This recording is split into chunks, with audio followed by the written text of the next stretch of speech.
ವಂದನೆಗಳು. ಓಕೆ, ನಾವೆಲ್ಲರ ಕಣ್ಣುಗಳು ಮುಚ್ಚೋಣ. ಚಿಕ್ಕದಾಗಿ ಒಂದು ಪ್ರಾರ್ಥನೆ ಮಾಡಿ.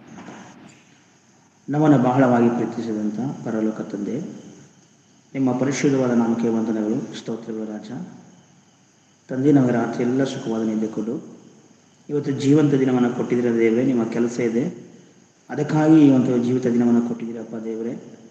ತಂದೆ, ನಿಮ್ಮ ಗ್ರಂಥದಲ್ಲಿ ಬರೆದ ಪ್ರಕಾರ ನಾವು ಜೀವಿಸಲಿಕ್ಕೆ ಸಹಾಯ ಮಾಡು ತಂದೆ. ಈ ಸಂದರ್ಭದಲ್ಲಿ ದೇವ, ಇಂಥ ಒಂದು ಅವಕಾಶವನ್ನು ಕೊಟ್ಟೋದಕ್ಕಾಗಿ ನಿಮಗೆ ವಂದನೆಗಳಪ್ಪ ತಂದೆಯ ದೇವರೇ. ಸ್ವಲ್ಪ ಸಮಯ ನಿಮ್ಮ ಮಾತುಗಳನ್ನು ನಿನ್ನ ಮಕ್ಕಳಿಗೆ ತಿಳಿಸುವಾಗ ಹೇಳುವಂಥ ನನಗೆ ಪರಿಶುದ್ಧಾತ್ಮ ಜ್ಞಾನವನ್ನು, ಅದೇ ರೀತಿ ಕೇಳುವ ಎಲ್ಲ ನಿನ್ನ ಮಕ್ಕಳಿಗೆ ಏವೀಕ ಜ್ಞಾನವನ್ನು ದಯಪಾಲಿಸು ತಂದೆ.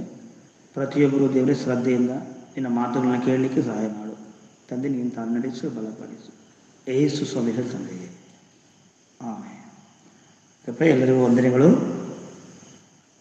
ಕರ್ತನಾದಂಥ ಯೇಸು ಕ್ರಿಸ್ತನಲ್ಲಿ ನಿಮ್ಮೆಲ್ಲರಿಗೂ ಹೃದಯಪೂರ್ವಕವಾದಂಥ ವಂದನೆಗಳು ದೇವ್ರ ಮಕ್ಕಳೇ. ಹೌದು, ಈ ದಿನದಲ್ಲಿ ಒಂದು ಪ್ರಾಮುಖ್ಯವಾದಂಥ ಪಾಠವನ್ನು ನಿಮ್ಮ ಮುಂದೆ ಹಂಚಿಕೊಳ್ಳಿಕ್ಕೆ ನಾನು ಇಷ್ಟಪಡ್ತಾ ಇದ್ದೀನಿ. ಇವತ್ತಿನ ಒಂದು ಅಂಶದ ಹೆಸರು ಏನೆಂಬುದಾದರೆ, ದೇವರಿಗಾಗಿ ನಿನ್ನ ದೇಹವನ್ನು ಬಳಸಿದರೆ ಏನಾಗುತ್ತದೆ. ಮತ್ತೊಂದು ಆವರ್ತಿ ಈ ಅಂಶವನ್ನು ಹೇಳ್ತಿದ್ದೀನಿ. ದೇವರಿಗಾಗಿ ನಿನ್ನ ದೇಹವನ್ನು ಬಳಸದಿದ್ದರೆ ಏನಾಗುತ್ತದೆ. ಆಕಾಶವನ್ನಾಗಿರ್ಬೋದು, ಭೂಮಿಯನ್ನಾಗಿರ್ಬೋದು, ಎಲ್ಲ ವಸ್ತುಗಳನ್ನು ದೇವರು ಏನಕ್ಕಾಗಿ ಉಂಟು ಮಾಡಿದನೆಂದರೆ ಮನುಷ್ಯರಾದ ನಮಗೆ. ತಾಯಿಯ ಗರ್ಭದಲ್ಲಿ ದೇವರು ನಮಗೆ ರೂಪವನ್ನು ಕೊಟ್ಟು, ಅಲ್ಲಿ ತಾಯಿಯ ಗರ್ಭದಲ್ಲಿ ದೇಹವನ್ನು ಕೊಟ್ಟು, ನಮ್ಮನ್ನು ಅದ್ಭುತವಾದ ರೀತಿಯಲ್ಲಿ, ವಿಚಿತ್ರವಾದ ರೀತಿಯಲ್ಲಿ ಸೃಷ್ಟಿಸಿ ಈ ಭೂಮಿ ಮೇಲೆ ದೇಹವನ್ನು ಕೊಟ್ಟು, ದೇವರು ಏನಕ್ಕಾಗಿ ನಮ್ಮನ್ನು ಈ ಭೂಮಿ ಮೇಲೆ ಇಟ್ಟಿದ್ದಾರೆ ಎಂಬುವಾಗ ನಾವೆಲ್ಲರೂ ಸಹ ದೇವರ ಕೆಲಸವನ್ನು ಮಾಡಬೇಕಂತ ನಾವು ಯಾರೂ ಸಹ ಈ ಭೂಮಿ ಮೇಲೆ ಸುಮ್ಮನೆ ಬಂದವರಲ್ಲ. ಪ್ರತಿಯೊಬ್ಬರು ಒಂದು ಒಂದು ಕೆಲಸದ ನಿಮಿತ್ತವಾಗಿ ನಾವು ಇಲ್ಲಿಗೆ ಈ ಲೋಕಕ್ಕೆ ಬಂದಿದ್ದೇವೆ. ಪ್ರತಿಯೊಬ್ಬರು ಸಹ ನಾವು ನೋಡ್ತೀವಿ, ಅನೇಕರು ಸಿಟಿಗೆ ಹೋಗ್ತಾ ಇರ್ತಾರೆ, ಸಿಟಿಗೆ ಬರ್ತಾ ಇರ್ತಾರೆ. ಏನಕ್ಕಂದರೆ ಹಳ್ಳಿ ಕಡೆಯಿಂದ ಅನೇಕರು ಸಿಟಿಗೆ ಬರ್ತಾರೆ. ಏನಕ್ಕಂದರೆ ಯಾವುದೋ ಒಂದು ಕೆಲಸದ ನಿಮಿತ್ತವಾಗಿ ಬಂದಿದ್ದಾರೆ. ಸುಮ್ಮನೆ ಆ ಸಿಟಿ ಒಳಗೆ ಹೋಗಲ್ಲ. ಯಾಕಂದರೆ ಯಾವುದೋ ಒಂದು ಕೆಲಸಗಳಿರ್ತವೆ. ಆ ಕೆಲಸವನ್ನು ಮುಗಿದ ನಂತರ ಅವರು ಪುನಃ ವಾಪಸ್ಸು ತಮ್ಮ ಮನೆಗೆ ಹೋಗ್ತಾರೆ. ಅದೇ ಥರ ದೇವರು ಈ ಭೂಮಿ ಮೇಲೆ ನಾವು ಕೆಲಸವನ್ನು ಮಾಡಬೇಕು, ದೇವರ ಕಾರ್ಯಗಳನ್ನ ಕೆಲಸವನ್ನು ಮಾಡಬೇಕಂತ ಈ ಭೂಮಿ ಮೇಲೆ ನಮ್ಮನ್ನು ಏನು ಮಾಡಿದ್ರೆ ದೇಹವನ್ನು ಕೊಟ್ಟು ಈ ಭೂಮಿ ಮೇಲೆ ಕಳಿಸಿದ್ದಾರೆ. ಅದಕ್ಕೆ ಎಫೆಸ 2ನೇ ಅಧ್ಯಾಯ 10ನೇ ವಚನದಲ್ಲಿ ಇರ್ತದೆ. ಎಫೆಸ 2ನೇ ಅಧ್ಯಾಯ 10ನೇ ವಚನಗಳು ನಮ್ಮೆಲ್ಲರಿಗೂ ಗೊತ್ತಿರೋ ವಚನ. ಎಫೆಸದವರ ಪತ್ರಿಕೆ 2ನೇ ಅಧ್ಯಾಯ 10ನೇ ವಚನದಲ್ಲಿ ಹೀಗೆ ಬರೆಯಲ್ಪಟ್ಟಿದೆ, ನಾವು ಆತನ ನಿರ್ಮಾಣ, ಸತ್ಕಾರ್ಯಗಳನ್ನು ಮಾಡೋದಕ್ಕಾಗಿ ಕ್ರಿಸ್ತ ಯೇಸುವಿನಲ್ಲಿ ಸೃಷ್ಟಿಸಲ್ಪಟ್ಟವು. ಇನ್ನು ದೇವರು ನಮ್ಮನ್ನು ನಿರ್ಮಾಣ ಮಾಡಿದ ನಂತರ ಒಬ್ಬ ವ್ಯಕ್ತಿ ಮನೆಯನ್ನು ಕಟ್ಟಬೇಕಾದ್ರೆ ಅನೇಕ ಪ್ರಯಾಸಪಟ್ಟು ಅನೇಕ ಒಂದು ಜನರು ಆ ಮನೆಯನ್ನು ನಿರ್ಮಾಣ ಮಾಡ್ತಿರ್ತಾರೆ. ಅದ್ಭುತವಾದ ರೀತಿಯಲ್ಲಿ ಈ ಭೂಮಿಯಲ್ಲಿ ಒಂದೊಂದು ಮನೆಗಳನ್ನು ನೋಡುವಾಗ, ಈ ಭೂಮಿಯಲ್ಲಿ ದೊಡ್ಡ ದೊಡ್ಡ ಶ್ರೀಮಂತರ ಮನೆಗಳನ್ನು ನೋಡುವಾಗ ಅದು ಅದ್ಭುತವಾಗಿರ್ತದೆ.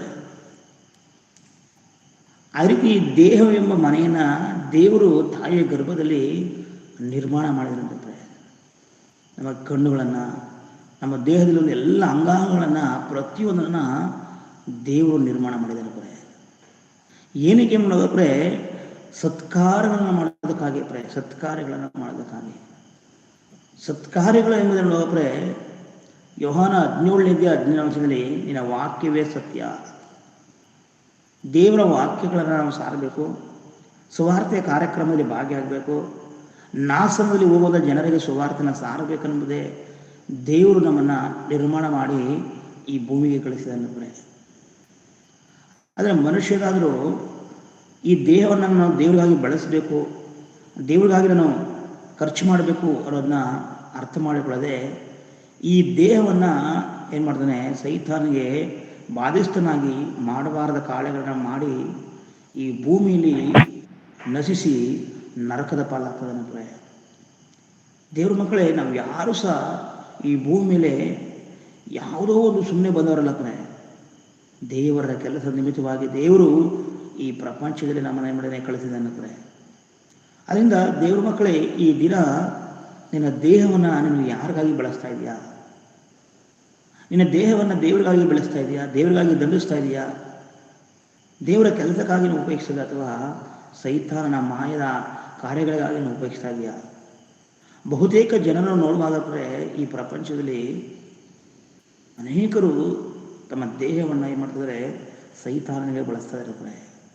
ಸೈತಾನನ ಕಾರ್ಯಕ್ರಮದಲ್ಲಿ ಈ ದೇಹವನ್ನು ಬಳಸ್ತಾ ಇರ್ತಾರೆ. ಅದರಿಂದ ದೇವ್ರ ಮಕ್ಕಳೇ, ನಾವು ಆಲೋಚನೆ ಮಾಡಬೇಕು, ದೇವರಿಗಾಗಿ ನನ್ನ ದೇಹವನ್ನು ಬಳಸು. ಬಳಸದಿದ್ದರೆ ಏನಾಗುತ್ತದೆ?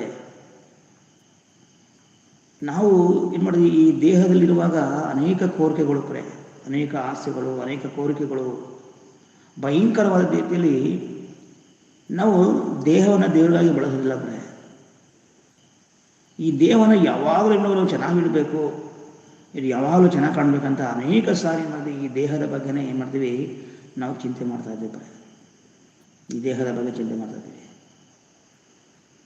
ಆದರೆ ಈ ದೇಹ ಚೆನ್ನಾಗಿರ್ಬೇಕಾದ್ರೆ ಅದು ದೇವರ ವಾಕ್ಯದ ಹತ್ರ ಬರಬೇಕು. ದೇವರ ವಾಕ್ಯದ ಹತ್ರ ಬಂದರೆ ಮಾತ್ರ ಈ ದೇಹವು ಪರಿಶುದ್ಧವಾಗಿರ್ಬೇಕು ಸಾಧ್ಯತೆ.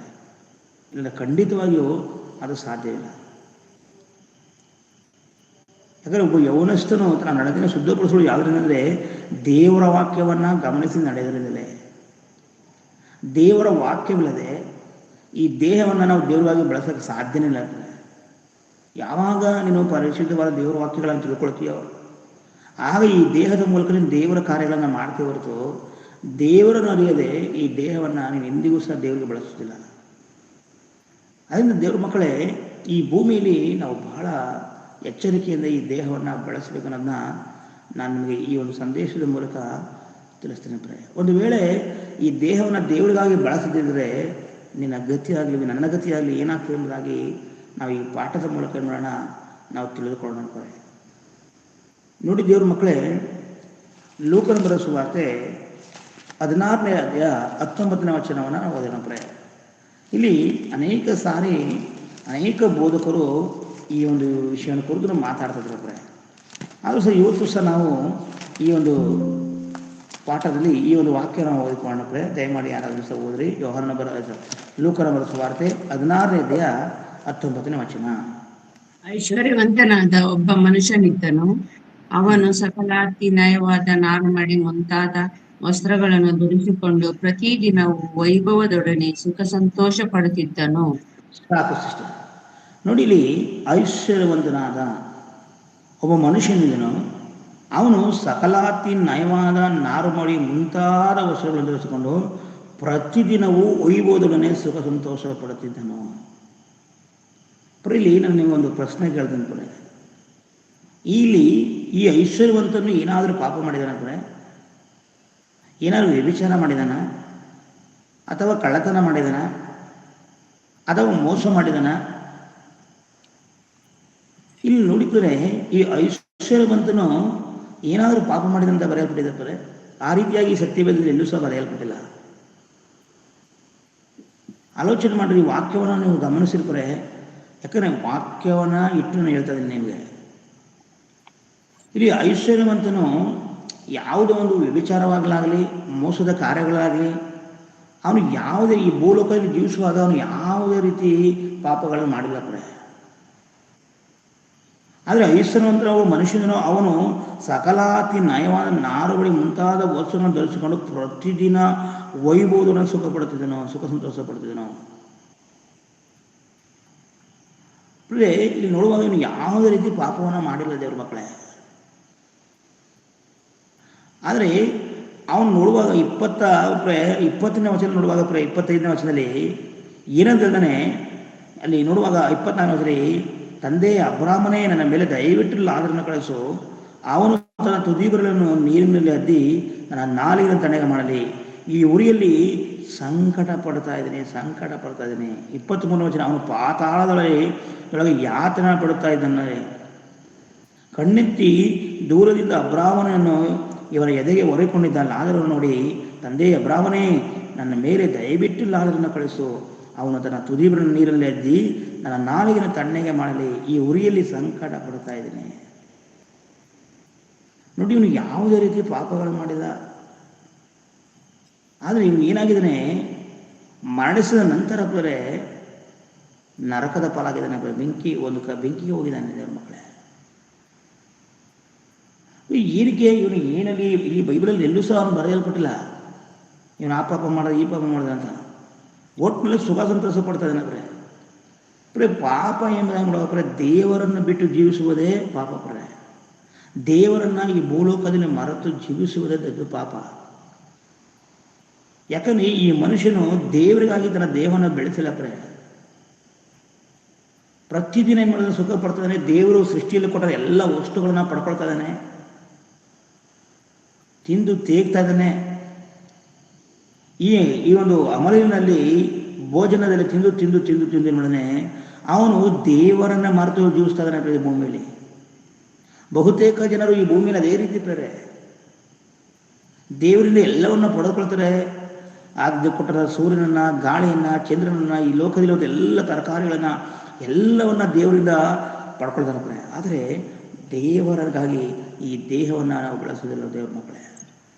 ಅದೇ ರೀತಿ ಇಲ್ಲಿ ಧನವಂತ ಏನ್ ಮಾಡಿದಾನೆ, ದೇವರನ್ನ ಬಿಟ್ಟು ಬದುಕಿದಾನೆ. ದೇವ್ರ ಮಕ್ಕಳೇ, ದೇವರನ್ನ ಬಿಟ್ಟು ಬದುಕೋದ್ರಿಂದ ಅವನೇನಾಗಿದ್ದಾನೆ ಆ ಒಂದು ಪಾತಾಳದೊಳಗೆ ಬೆಂಕಿ ಕೆರೆಗೆ ಹೋಗಿದ್ದಾನೆ. ದೇವ್ರ ಮಕ್ಕಳೇ, ಹೌದು, ಈ ಭೂಮಿಯಲ್ಲಿ ಯಾರೆಲ್ಲ ದೇವರ ಬಿಟ್ಟು ಬದುಕುತ್ತಾರ ಈ ದೇಹವನ್ನ ದೇವರಿಗಾಗಿ ಯಾರು ಬಳಸೋದಿಲ್ವೋ ಅವರೆಲ್ಲರ ಗತಿ ಏನಾಗ್ತದೆ ಈ ರೀತಿ ಆಗ್ತದೆ.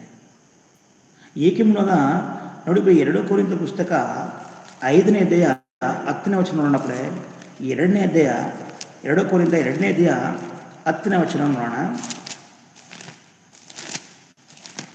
ಯಾಕೆಂದರೆ ಪ್ರತಿಯೊಬ್ಬನು ತನ್ನ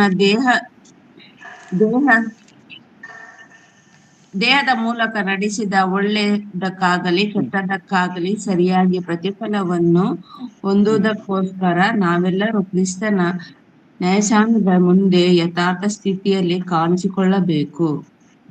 ಇಲ್ಲಿ ಪೌಲನು ಹೇಳುವಂತ ಮಾತು ಪೌಲನ ಮೂಲಕ ದೇವರಾತ್ಮನ ಬರೆಸುವಂತ ಮಾತು. ಯಾಕೆಂದರೆ ಪ್ರತಿಯೊಬ್ಬನು ಈ ಭೂಮಿಯಲ್ಲಿ ಅದಾಮನಿಂದ ಸೃಷ್ಟಿಸಲ್ಪಟ್ಟಂತೆ ಇದುವರೆಗೂ ಯಾರೆಲ್ಲ ಸೃಷ್ಟಿಸಲ್ಪಟ್ಟವ್ರೆ ಅವರೆಲ್ಲರೂ ಪ್ರತಿಯೊಬ್ಬರು ತನ್ನ ದೇಹದ ಮೂಲಕ ನಡೆಸಿದ ಒಳ್ಳೆಯದಕ್ಕಾಗಲಿ ಕೆಟ್ಟದಕ್ಕಾಗಲಿ ಸರಿಯಾಗಿ ಪ್ರತಿಫಲನ ಹೊಂದೋದಕ್ಕೋಸ್ಕರ ನಾವೆಲ್ಲರೂ ಕ್ರಿಸ್ತನ ನ್ಯಾಯಸ್ಥಾನದ ಮುಂದೆ ಯಥಾಸ್ಥಿತಿಯಲ್ಲಿ ನಿಲ್ಬೇಕಂತ. ಈ ದೇಹದ ಮೂಲಕ ನೀನು ದೇವರ ಕೆಲಸವನ್ನು ಮಾಡ್ತಾ ಇದೆಯಾ? ಒಳ್ಳೆಯ ಕೆಲಸಗಳನ್ನ ಮಾಡ್ತಾ ಇದೆಯಾ? ಸುವಾರ್ತೆಯಲ್ಲಿ ಭಾಗಿಯಾಗ್ತಾ ಇದೆಯಾ? ಸುವಾರ್ತೆ ಕೂಟದಲ್ಲಿ ಸಹಾಯ ಮಾಡ್ತಾ ಇದೆಯಾ? ಅದು ಈ ದೇಹದ ಮೂಲಕವಾಗಿ ದೇವರನ್ನ ಮಹಿಮೆಪಡಿಸ್ತಾ ಇದೆ ದೇವರ ಮಕ್ಕಳೇ. ಇಲ್ಲಾಂದ್ರೆ ಒಂದು ದಿನ ನಿನ್ನ ದೇಹದ ಮೂಲಕವಾಗಿ ನೀನು ಮಾಡಿದ ಎಲ್ಲ ತಪ್ಪುಗಳಿಗೋಸ್ಕರ ಕ್ರಿಸ್ತನ ಮುಂದೆ ನ್ಯಾಯಸ್ಥಾನದ ಮುಂದೆ ನಾವು ನಿಂತುಕೊಳ್ಬೇಕಂತ ಹೇಳ್ತಾ ಇದ್ದಾರೆ. ದೇವ್ರ ಮಕ್ಕಳು ಯಾರು ತಪ್ಪಿಸ್ಕೊಳ್ಳೋಕೆ ಸಾಧ್ಯ ಇಲ್ಲ. ಈ ಭೂಮಿಯಲ್ಲಿ ನೀನು ಸಮಯವನ್ನ ವೇಸ್ಟ್ ಮಾಡ್ತಾ ಇದೀಯಾ? ಇವತ್ತು ನೋಡಿದ್ರೆ ಅನೇಕರನ್ನು ನೋಡುವಾಗ ಸಮಯಕ್ಕೆ ತಕ್ಕ ಹಾಗೆ ಪ್ರಾರ್ಥನೆಗೆ ಬರೋದಿಲ್ಲ. ಪ್ರಾರ್ಥನೆ ಅಂದರೆ ಪ್ರಾರಂಭದಲ್ಲಿದ್ದಂಥ ಒಂದು ಆಸಕ್ತಿ, ಆ ದಾಹ ಹೋಗ್ತಾ ಹೋಗ್ತಾ ಹೋಗ್ತಾ ಆ ಮನುಷ್ಯನಲ್ಲಿ ಬರೋದಿಲ್ಲ. ಪ್ರಾರಂಭದಲ್ಲಿ ನಾವು ಎಷ್ಟು ಚೆನ್ನಾಗಿ ದೇವ್ರ ವಾಕ್ಯವನ್ನು ಕೇಳ್ತೀವಿ, ಪ್ರಾರಂಭದಲ್ಲಿ ಎಷ್ಟು ಚೆನ್ನಾಗಿ ನಾವು ದೇವ್ರಿಗೋಸ್ಕರ ಬರ್ತೀವಿ. ಆದರೆ ದಿನನಿತ್ಯ ಹೋಗ್ತಾ ಹೋಗ್ತಾ ಹೋಗ್ತಾ ಇರ್ತೀವಿ, ನಮ್ಮ ದೇಹವನ್ನು ದೇವರಿಗಾಗಿ ಬೆಳೆಸ್ಕೊಳ್ಳೋಕೆ ಇಷ್ಟಪಡೋದಿಲ್ಲ ದೇವ್ರ ಮಕ್ಕಳೇ. ಈ ಲೋಕದ ಕಾರ್ಯಗಳಲ್ಲಿ, ಆ ಸೈತಾನನ ಕಾರ್ಯಗಳಲ್ಲಿ ಎಷ್ಟು ನಾವು ದೇಹವನ್ನು ಬಳಸ್ಕೊಳ್ತೀವಿ. ಆದರೆ ನಾವು ನಮ್ಮ ದೇಹವನ್ನು ನಾವು ದೇವರ ಬಳಿಯಲ್ಲಿ ಕೂತ್ಕೊಂಡು ನಮ್ಮ ದೇಹವನ್ನು ನಾವು ಬಳಸೋದಿಲ್ಲ ದೇವ್ರ ಮಕ್ಕಳೇ. ದೇವ್ರಿಗಾಗಿ ನಾವು ದೊಡ್ಡಿಸೋದಿಲ್ಲ, ದೇವರ ವಾಕ್ಯವನ್ನು ನಾವು ಕೇಳೋಕೆ ಇಷ್ಟಪಡೋದಿಲ್ಲ ದೇವ್ರ ಮಕ್ಕಳೇ. ಬರ್ತೀವಿ, ಬಂದ ತಕ್ಷಣ ನೋಡುವಾಗ ಸ್ವಲ್ಪ ಹೊತ್ತು ಕೇಳ್ತೀವಿ, ನಂತರ ಏನು ಮಾಡ್ತೀವಿ, ಇದ್ದಕ್ಕಿದ್ದಾಗ ನಾವು ಹೊಂಟೋಗ್ತೀವಿ. ಯಾಕಂದರೆ ಈ ದೇಹವನ್ನು ದೇವರಲ್ಲಿ ನಾವು ಬೆಳೆಸೋಕೆ ಇಷ್ಟಪಡೋದಿಲ್ಲ ದೇವ್ರ ಮಕ್ಕಳೇ. ಇದು ನೋಡಿ ಎಲ್ಲರ ಕೈಲಿ ಪ್ರೇ ಏನು ಮಾಧ್ಯಮಗಳು ಎಲ್ಲರ ಕೈಲಿ ಮೊಬೈಲ್ ಇದೆ ಪ್ರೇ. ಎಲ್ಲರ ಕೈಲಿ ಚಿಕ್ಕವರು ಮೊದಲುಗಳು ದೊಡ್ಡವರ ತನಕ ಈ ಒಂದು ಮೊಬೈಲ್ ಇದೆ ಪ್ರೇ. ಇದ್ರ ಮೂಲಕ ಎಷ್ಟು ಸಮಯವನ್ನು ಮನುಷ್ಯನ ಹಾಳು ಮಾಡ್ತದೆ ಗೊತ್ತಾ ಪ್ರೇ. ಟಿ ವಿ ಮುಂದೆ ಕೂತ್ಕೊಳ್ಳುವಾಗ ಗಂಟೆಗಟ್ಟಲೆ ನಾವು ಟಿ ವಿ ನೋಡ್ತೀವಿ ಪ್ರೇ. ಸಮಯ ಓದಿದ್ದೇ ನಮ್ಗೆ ಗೊತ್ತಾಗಲ್ಲ.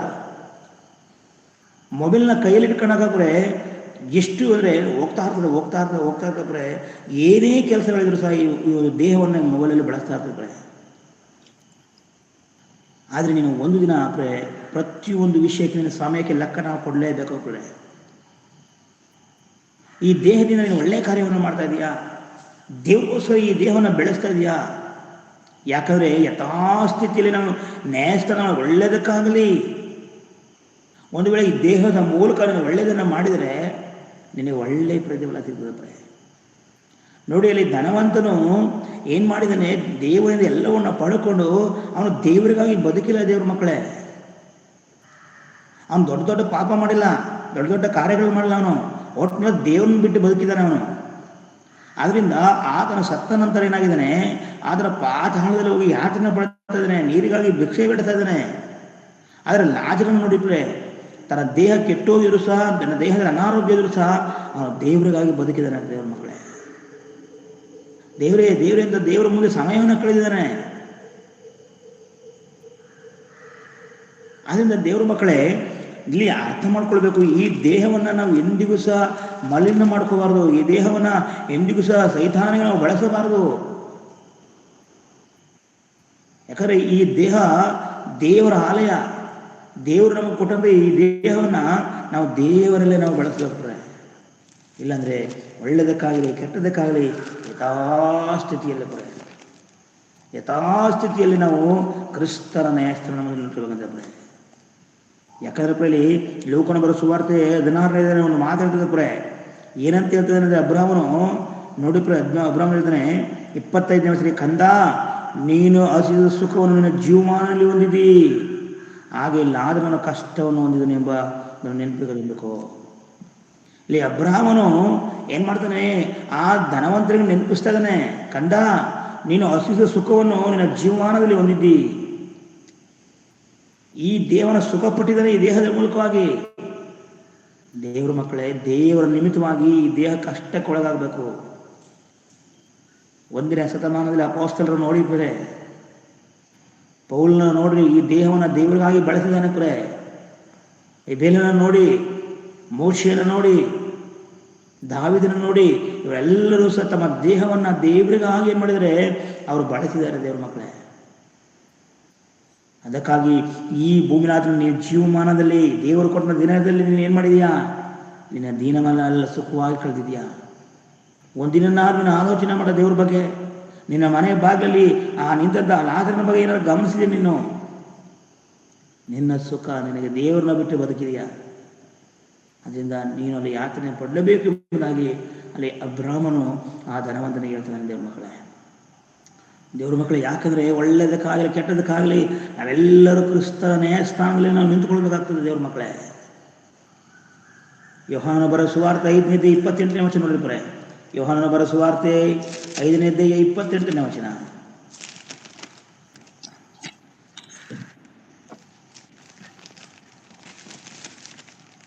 ಅದಕ್ಕೆ ಆಶ್ಚರ್ಯಪಡಬೇಡಿರಿ, ಸಮಾಧಿಗಳಲ್ಲಿರುವವರೆಲ್ಲರೂ ಆತನ ಧ್ವನಿಯನ್ನು ಕೇಳಿ ಎದ್ದು ಹೊರಗೆ ಬರುವ ಕಾಲ ಬರುತ್ತದೆ. ಒಳ್ಳೆಯದನ್ನು ಮಾಡಿದವರಿಗೆ ಜೀವಮಾನಕ್ಕಾಗಿ ಪುನರುತ್ಥಾನವಾಗುವುದು, ಕೆಟ್ಟದನ್ನು ನಡೆಸಿದವರಿಗೆ ತೀರ್ಪಿಗಾಗಿ ಪುನರುತ್ಥಾನವಾಗುವುದು. ಆಶ್ಚರ್ಯಪಡಬೇಡಿ ಅಂತ ಯೇಸು ಕ್ರಿಸ್ತನ 2ನೇ ಬರಣದಲ್ಲಿದ್ದರೆ ಏನಂತ ಹೇಳ್ತಾರೆ ದೇವ್ರ ವಾಕ್ಯ ಗಮನಿಸಿ. ಸಮಾಧಿಯಲ್ಲೆಲ್ಲರೂ ಯಾರು ಅದಾಮನಿಂದ ಮೊದಲುಗೊಂಡು ಮರಣಿಸಿದ್ದಾರೋ ಇವರೆಲ್ಲರಿಗೂ ಪುನರುತ್ಥಾನವಾಗ್ತಂತೆ. ಪುನರುತ್ಥಾನ ಎಲ್ಲರೂ ಸಮಾಧಿಯಿಂದ ಹೇಳ್ತಾರಂತೆ. ಪ್ರತಿಯೊಬ್ಬ ಮಾನವನು ಯಾರೆಲ್ಲ ಈ ಭೂಮಿ ಮೇಲೆ ಬುಟ್ಟಿ ಸತ್ತೋಗಿದ್ದಾರೆ ಅವರೆಲ್ಲರೂ ಸಹ ಒಂದು ದಿನ ಬರ್ತದೆ. ಯೇಸು ಕ್ರಿಸ್ತನ 2ನೇ ಬರಣದಲ್ಲಿ ಇವರೆಲ್ಲರೂ ಇದ್ದಾರೆ. ನಾನು ಹೇಳ್ತಲ್ಲ, ದೇವರ ವಾಕ್ಯ ಹೇಳ್ತಾ ಇದ್ದೆ. ಏನಕ್ಕೆ ನೋಡೋ ನಿನ್ನ ದೇಹದ ಮೂಲಕವಾಗಿ ಮಾಡಿದ ಪ್ರತಿಯೊಂದು ಪಾಪದ ವಿಷಯವಾಗಿ, ಒಳ್ಳೆಯದಕ್ಕಾಗಲಿ ಕೆಟ್ಟದಕ್ಕಾಗಲಿ ನೀನು ತ್ಯಾಯ ತೀರಿಸಬೇಕಾಗಿದೆ. ದೇವ್ರ ಲೆಕ್ಕವನ್ನ ಕೇಳ್ತಾನೆ ದೇವ್ರ ಮಕ್ಕಳೇ. ದೇವರು ಅನ್ಯಾಯಗಾರನಲ್ಲ, ದೇವರು ಎಂದಿಗೂ ನಮ್ಮನ್ನ ಬಿಡುವನಲ್ಲ. ದೇವರ ಮುಂದೆ ಪ್ರತಿಯೊಬ್ಬರು ನಾವು ನಿಂತುಕೊಳ್ಬೇಕಾಗಿದೆ. ಅದನ್ನಲ್ಲಿ ಬರೆಯಲ್ಪಟ್ಟಿದೆ.